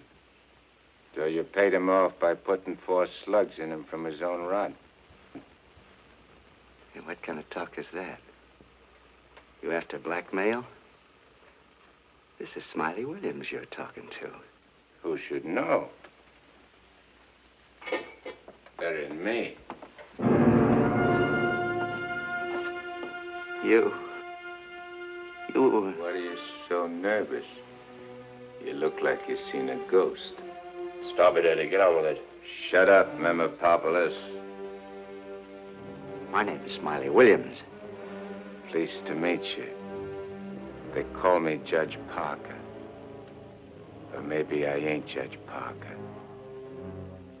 Maybe I'm somebody else. Somebody you know. No, you can't be him. Him? Who's him? Eddie Cagle. Oh, you can't be. This whole thing, it's screwy. Maybe it ain't screwy. Why don't you start figuring it out? If I ain't Judge Parker, I must be somebody else. Maybe I'm that pal of yours, Eddie Cagle, the one you chopped down with his own rod. Figure it when you're afraid of every shadow, every footstep, every sound, every dark alley you pass, every car that whizzes by. Hole up in your hideout and go slowly nuts, trying to figure, is Eddie Cagle dead or is he alive? And then when you can't take it no more, go blow your brains out. There it is, your own gun. Return the compliment, Eddie. Stop whispering in my ear, devil. Lay over me, will you, Judge? I'll do anything you say.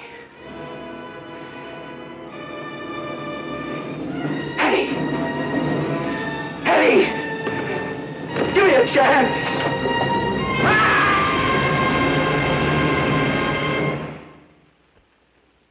You didn't shoot him. We had a bargain. He was took care of a better way. And I never even touched him. Now you go back to your hole in the ground. You're in my way. I cannot go back without you. Well, no, ain't that too bad. Now, listen, Eddie. No soul has ever escaped from my domain before. I've got to get you back or I'll be jeered at and derided. Why, the upheaval will be cataclysmic in its proportions. What a laugh. Looks like you got yourself behind the 8 ball. Oh, come on, Eddie, please. Have a heart. You'll have to take it up with the boss. I'm getting my orders from him. From now on.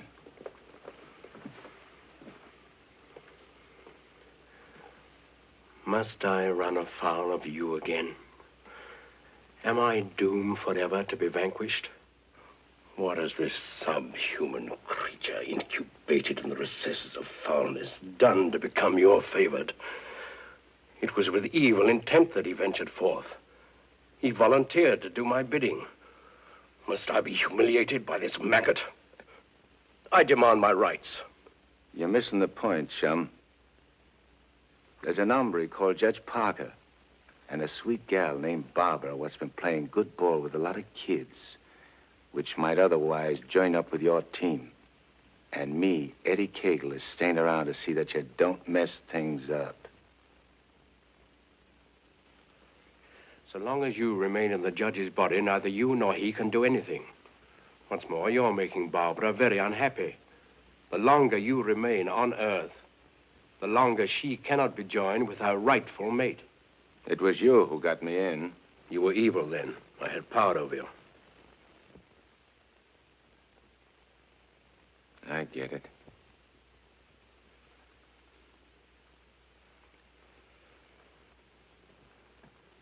If I don't myself help you take me out of Parker's body, Barbara and the judge don't get together like they should.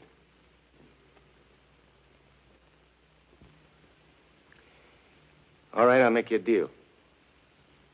If you lay off the judge and Barbara for life, I'll go back with you. I accept. I have to. Are you ready? Wait, I want to say goodbye to Barbara first. I cannot wait. You'll wait and like it.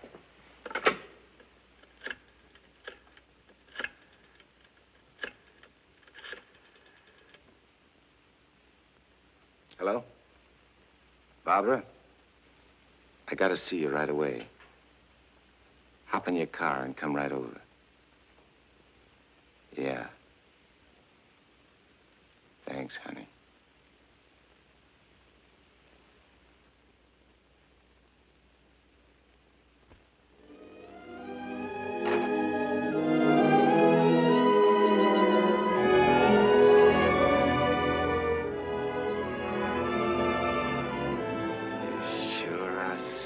For the eyes in that outfit, honey.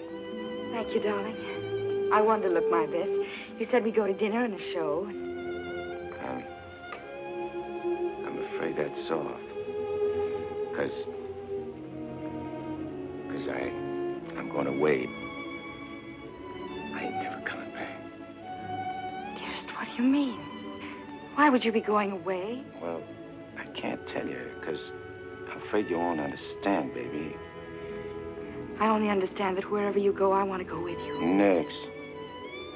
You don't belong where I'm going. No. Eddie? I got everything set for you, honey, so you won't have no more trouble. When I'm gone, the judge can straighten everything out, and you and him get married. And go live in that swell house. And have kids. Eddie. I have to be going now, honey. Please, please don't say those things, darling. No. I feel kind of funny. Kind of dizzy. Darling, go in and lie down for me. Yeah, I'll lay down. I just wanted to tell you... Eddie.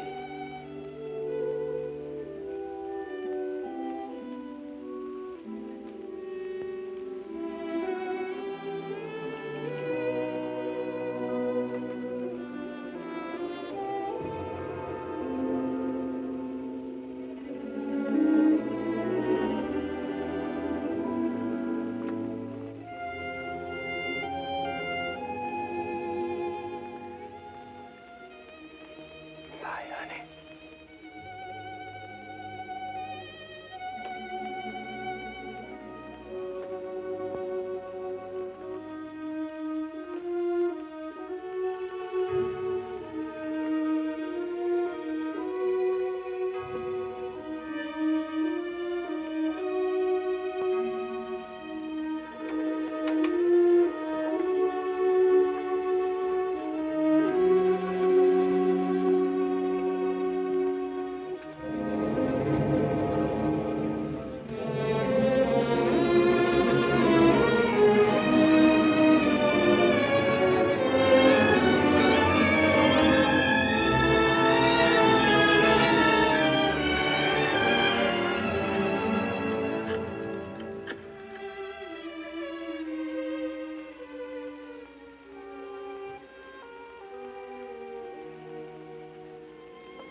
Dr. Higgins, please. Do you know where he is? Please try to reach him and tell him to come to Judge Parker's apartment immediately. This is very urgent.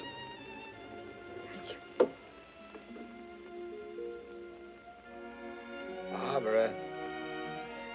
Barbara.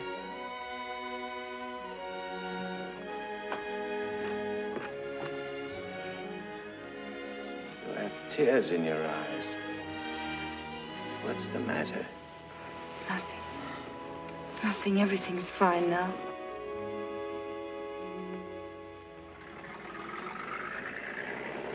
Well, so long.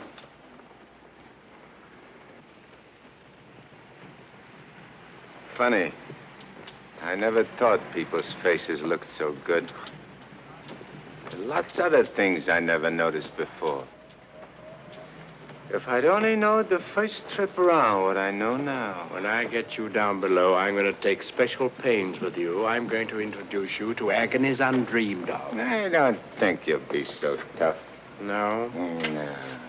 Because you know why? Because you made a sap of yourself. You don't want your boys to know that. No big shot wants to look like a sucker before his own mom. Now, if I was made a trustee... This is sheer, unblushing blackmail. You ought to know, brother. You ought to know.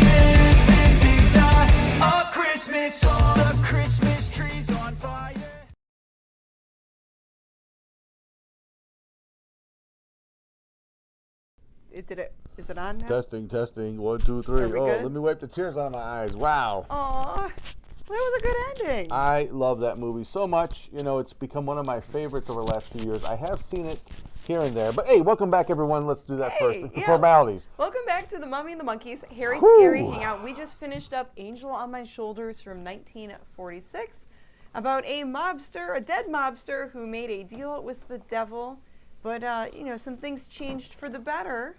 Yes. He actually helped some people out, but, you know. He still went down below, Still had but to go back down to hell. But maybe things will change. See, man, I'll get my way. See? It was so good. Yeah, I mean, it's one of those movies that what I really liked about this movie is that without saying it, some of the people realized what was going on. You know, they didn't make it wasn't like a big production about it, but they were able to figure it out through the way he was talking, his mannerisms. That hey, this is the judge's fiance just kind of looked at him. There's just like 3 examples of it. Was the judge's fiance finally figured it out? You know, kind of. The woman that he was involved with when he was a mobster saw that, you know, even though he looked like him. Like, that's the one weird thing I didn't like, is that they had a resemblance in real life, like a double. But I think that they showed that with with the woman that he saw before, recognized him through the judge's Rosie. Yeah. And then the guy that killed him, Smiley. Yeah. He knew. He was like, well, he scared the crap out of Smiley. It wasn't like you're the judge pointing a gun at me. He knew it was, the guy he killed. So anyway, but really it was really neat. Really well done movie. Yeah. Next. It's one that slipped through the cracks. I'm happy that we found it and putting it out there. Yeah. So for the new year, we are thinking of playing Legend of the Eight Samurai. Oh. We played that last New Year's, and people seem to really like it. It's a fantasy, martial arts kind of movie. Great movie. It actually is a really good movie. It's a long movie, though. Yes. I think it's like 2 hours I think long. we had like 6 or 8 farts. I forget, but it's a long one. Yeah. But it's fun. We're thinking of playing that again. Let us know in the comments and in our emails, what you guys think. But Grim, so you gave me that awesome gift. You said I can open this one The up. Elsa autograph. Yes. The Bride of Frankenstein. And I'm just like, wow, so you need to open a gift early too. Is That it I like got you. Christopher Lee's toenails or something like that in here? What's in there? No, not that cool, but Oh. you know, I think it's something you might like. Oh, it's tied up really hard. I mean, I don't know how to open this up. Oh my You gosh. just pull the string. Pull the string. Do a bela, right? Pull the string. Pull the string. Oh, I could probably open it. The string is really tight on this. Let's see. And I'm going to check the comments And we while have you more are stuff. opening the gift. And then, yeah, we have more stuff to open. We do. Show's not over yet. JB says Legend of the Eight Samurai is great. Naoko loves the samurai movie. So great. Yeah, so people are thinking They're cool with that, yeah. Mm-hmm. Yeah, it could be like a traditional thing. And John says, can't believe it's public domain with all those big stars. Yeah, we were really happy to find that movie was public domain and to find a decent copy of it. Yeah, the print's really nice. And again, fine acting, fine writing. I mean, it doesn't get any better than that on this show. Especially, I mean, if you watched Zontar the movie last week, well, PU. this is yeah. like, you know, Citizen Kane. All right. What? Wait a minute. What the? Yeah. Ha ha! Big Chuck and Little John stuff. Yeah. What the? I got a sticker, a couple of stickers. From BigChuckandLittleJohn.com. With the great Bob From their website. with the Bob Ferguson artwork. I love that. Yeah. My favorite. Oh no! Is this a 2X? It's your size, girl. It'll fit. Oh my God! Oh, love it! It's your size. Oh, the classic. Oh, I love that. That's just the sort of the caricatures of them. Yeah, I ordered that from their website. I love it. Oh my gosh! Oh my God! And what is this other little thing here? Well, open the other little thing and you'll find out. Open my little thing that I sent you. Here we go. Or that I got you. Again. Uh-oh. Uh-oh. Oh, look at that. It's got the Bob Ferguson caricatures of Big Chuck and Little John. on the Yeah, coffee be cup. careful with that mug. It's special. I will. I only get to wash this and drink out of it. That's it. There you go. Well, thank you, Janet. That is so sweet. You're wow. welcome, Grim. I love it. I can't wait to have some coffee in the morning with it. Oh, there you go. Happy Christmas Eve. Yes. Happy Christmas Eve to you. Is it even midnight yet? It's like 15 minutes before Christmas, the actual Christmas Eve. This show's running a little later than we and usually where do. can people get this merch? I mean, this is From like... the Big Chuck and Little John website. BigChuckandLittleJohn.com. Is that That's what right. that is on there? Does it have a yeah, .com? BigChuckLilJohn.com. L-I-L John. L-I-L John. Yeah. Yeah. Okay, and Chuck this Lil John. is, ooh, I get it. sorry. There's a treat that was sent to us from Albert in North Olmsted. Oh, our buddy Albert, yes. Ooh, what's this? Lemon glazed biscotti. Ooh, that's good with coffee in the morning. That would be great with coffee in the That's morning. a nice biscotti's great. Ooh, yeah. we love biscotti. Nice Thank and crunchy. you, Albert. Thank you, bud. It's like there's an orange cinnamon one and a lemon one. Oh, and thanks for those peanut butter squares that you gave us a couple weeks ago. Those are really good too. They didn't make it to the snack toys. Sorry. No, we ate those. He was right about that, by the way. He knew it wouldn't make it there. And then there's a card here. Mm-hmm. Thank you, Albert. And then there's like a couple other things. This is like, wow. Layers. And then there's a Christmas card. Merry Christmas, Happy New Year. Hope you enjoy this biscotti. It makes a good snacktoid snack. Well, we'll have it with coffee. I think that might be a better, like, early morning snack. Well, we discussed plans for next year's bunch of shows. Yeah, as we plan the future Mummy and the Monkey shows. And then Paul and Dawn Buser sent us these, I kind of pre-opened it because I was afraid of ripping it. These are really neat, too. He sent us these retro Ghoulardi Fest tickets that are from 1997. He had them laminated. They're like in little clear... Oh, they're just like little slip covers. Little slip covers. Yeah, those are cool. Let me see those. So there's that. Thank you, Dawn and Paul. That's so sweet. That is really neat. And then, okay, so... This is from Bob Ritchie in Los Angeles. We know that guy. We know Bob Ritchie. He's probably sat up the whole show watching it going, when are they going to open up my friggin' gift? I know, right? I need scissors. But Bob or does, yeah, something for this. yeah. Mr. Ritchie. See if I can rip I'm this. sure he's having better weather than us right now, too. Oh, and a card. Oh. Wow, there's like a whole note thing going on. He is very, very There's verbose. like a whole yes. story in he here. He really knows how to tell a tale. I'll read the gist of it. It says, lots of love, Merry Christmas. Thank you, Bob, for We'll the read card. it all later for sure, Bob. Yeah, Thank we're you. going to read the rest of it later. And then, what's this? Boom. T-shirt. Elvis. I survived Elvis T-shirt. I survived Elvis's birthday, 92. I love that. It actually is. This is a documentary that Bob Ritchie made, and we were part of a summer event where they screened it and played some punk. They had punk bands there and everything. At the Beachland Ballroom. We helped MC it this summer. It's funny because he was dreading, and he wasn't dreading it. He was excited to see it, to view it. But he was nervous about putting everything together. But everybody seemed to dig it. But it worked out great. It worked out great. Yeah, it was. It's not as bad as he says it is. It's actually a fun movie, and there's ways to get that if you'd like a copy of that. We'll kind of try to set you up. Wow, thank you. Wow. But wait, there's more. And then last but not least, oh my gosh, you guys are awesome. Yeah, this is You guys are the best gift ever because we love hosting these shows and hanging with you. And there's a giant box of stuff from our Snack Master General Greg. With a long story here, like a note about Santa, and give a shout out to Greg's friend 1 and 2. Okay. Also, Grim, hope we could find the time to work on that project we are planning on doing. Yes, it's a musical project. Yeah, so we'll read the rest of that, in private because it's a little lengthy, but that's okay. We like notes. Open during present opening time. That's now. There's like a whole big box here. Look at that. Hold that box up. It's heavy. Show them your box. I'm going to show everyone my big box here. So yeah, full of presents. There's a lot of stuff. Look at that. My God, this is a whole other hour. You're crazy. So much for not having a hangover, right? Merry Christmas, Crypt Kitties. Well, some stuff for the kids. For the Crypt Kittens. And then there's, oh my goodness. Some toys. Hey Louie. Aw. Hey Louie, look, you got toys. Perfect. Louie is off camera looking at the box and not really interested in the toys. They probably smell the food. I think he wants to play in the cardboard box here. Cats love cardboard boxes. Ooh, cat note. Cats and kids like the boxes, the toys and gifts come in more than they do the toys and gifts. Yes. And then treats. All right. Louie, Can never have treats. Thanks, Greg. Thank you, Greg. What else is in that box? And then there's Christmas Crunch. Ooh. You got Christmas Crunch. Oh, tomorrow morning, baby. Pop-Tarts, gingerbread Pop-Tarts. Oh, my God. Are they frosted? I think so. They are. They got little pictures on them. Ooh, a voice changer.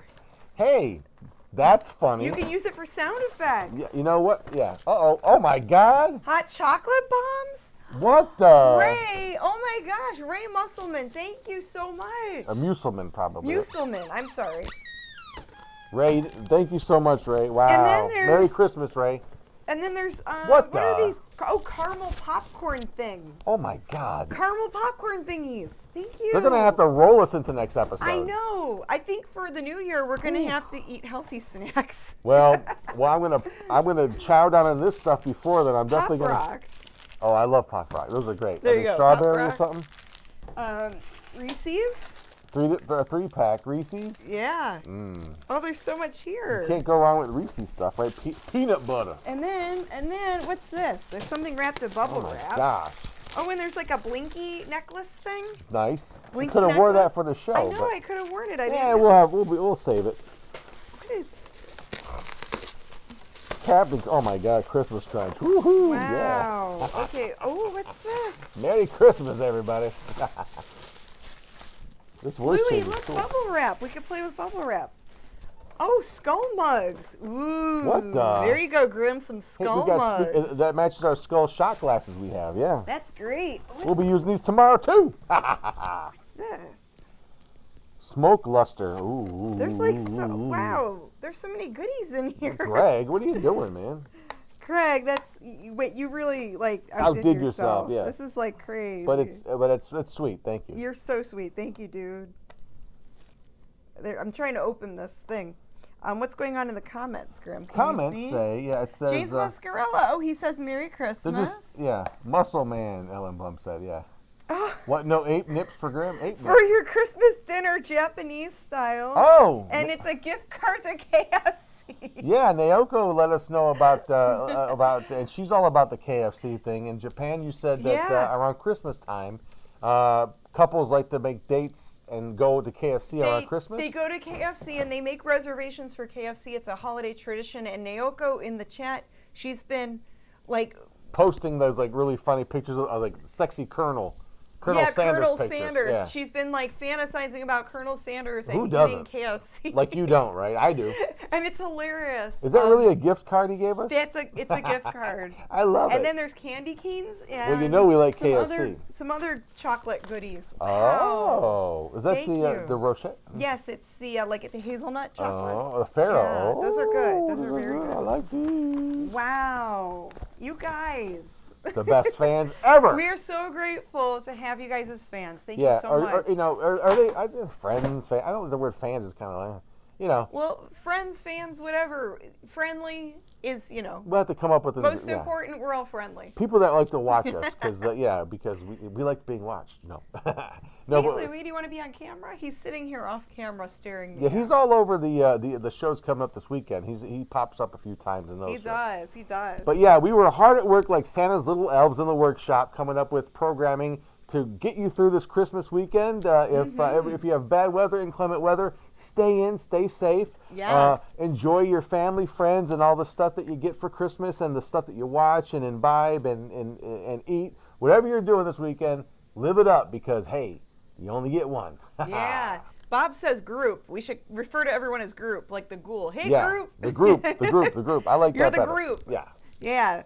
Okay, so we have a prize winner to announce. Oh, that's true. Because we're giving away a trading card, a Mummy and the Monkey limited edition trading card with a QR code with a serial number, and it's in this snazzy, fancy case. Yeah, nice. Okay, and I wrote down a lot of names of people who were chatting away throughout the night. And let's pick out a lucky winner. I feel like the misfit. So I feel like I should shake up the bucket to shake up all the names. Shake your bucket, Janet. Shake, shake, shake. Ba-na-na-na. Shake, shake, oh, shake. she's doing it. Shake my bucket. Da-da-da-da. Shake my bucket. Woo. Okay. You know what rhymes with bucket? Grim, let's not do Bucket. that. We're not rhyming right now. We have to pick out a winner. Bucket rhymes with bucket. Pucket? Yeah. Oh, Like yeah. a hockey puck? Or a Pawtucket. Pawtucket? In Rhode Island, yeah. Yeah, there we go. Okay. All right. I picked a winner. Ooh. She's good at picking wieners. Let me see. Who could it be now? I want to kind of see first.